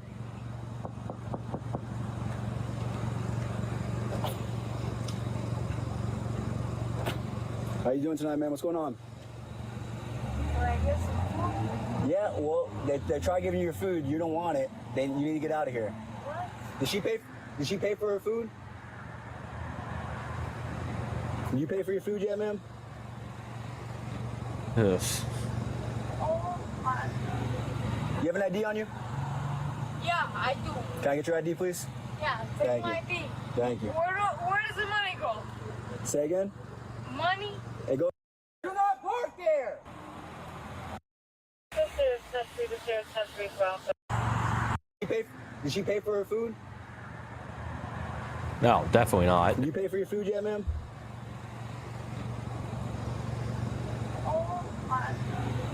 You have an ID on you? Yeah, I do. Can I get your ID, please? Yeah, take Thank my you. ID. Thank you. Where does the money go? Say again? Money? It goes to them. What's going on? She's slurring her words, so. Ask them. I don't know the bill. No.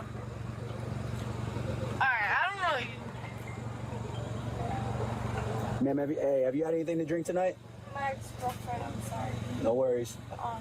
Have you had anything to drink tonight? Earlier, yeah. How long ago? Oh, we said this. Okay. All right, so what we're going to do, if you don't mind, can you step out of the car for me? Not really. Well, you're going to have to, okay? Yeah, I don't think that's necessary. Okay, well, I need you to step out of the car.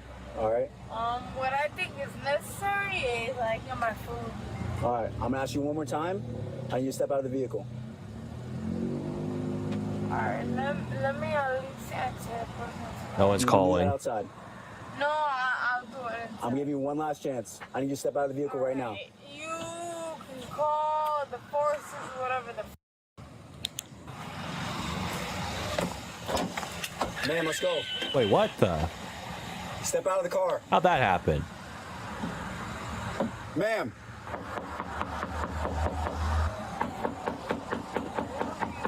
Step out of the vehicle. I'm gonna ask you one more time. I'm gonna break this window. Step out of the car. Step out of the car. Open the window. Open the window. He is en route to Valencia. Patiently waiting. Ma'am, open the door. I hear you. Open the door. I hear you. Okay, then open the door. Let's go. Drinks refreshing beverage. Man, put the car in park. Put the car in Oh, park. God.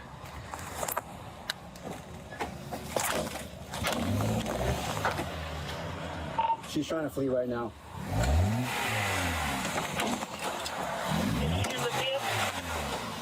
Ten four. My God. Juliet 140. I need Oh, the east Jesus. side of McDonald's and the south side. He's in the east side and south side Up. of McDonald's. There she goes.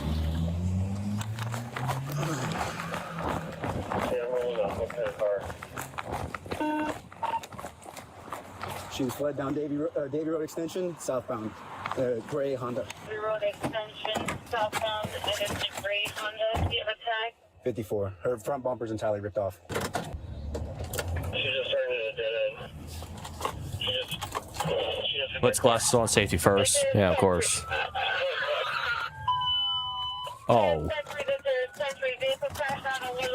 Oh, it crashed?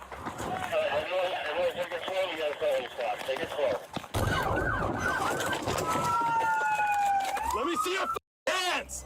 Let me see your hands! Stop breaching! Yo, someone get passenger side. Get passenger side. I got passenger. Take it slow. Let's do it by the numbers, guys. All right. Watch hands. Get cover.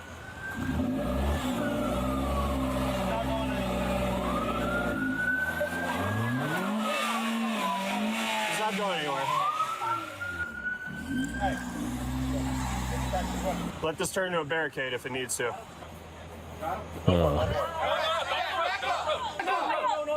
No.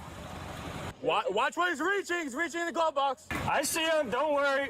We got the drop if he's got anything. Let's just take this slow. Get that car out of there. Yo, watch crossfire. Do not park there. Officer parks there anyways. Nonchalantly gets out. You're in the line of fire. All right, everyone get off the radio. Hey, you're not going anywhere. Give it up. Whose car is that? Did they move? Yeah, no, it's Will's. Okay. Get out of the car with your hands up. It's over. Put your hands up in the air and get out of the car. It's over. Flipped him off. Yeah, just get out of the car. It's over. Just get out of the car. It's over. You're going to jail. Get out of the car. You're not going anywhere. Get lethal right here. I'll get my shield. We'll smash the window. We're just going to extract her. Let's get ready to extract her. Hold on. She's reaching. She's reaching. Let me see your hand. Stop reaching. Soon. She got her phone. She got her phone. You guys drop your guns. We're going to have lethal She doesn't even have a door. She doesn't even have a door handle, so. I wonder how that happened. I got lethal. I got lethal. Let me see your hands. Let me see your hands. Let me see your hands right now. Let me see your hands. Let me see your hands.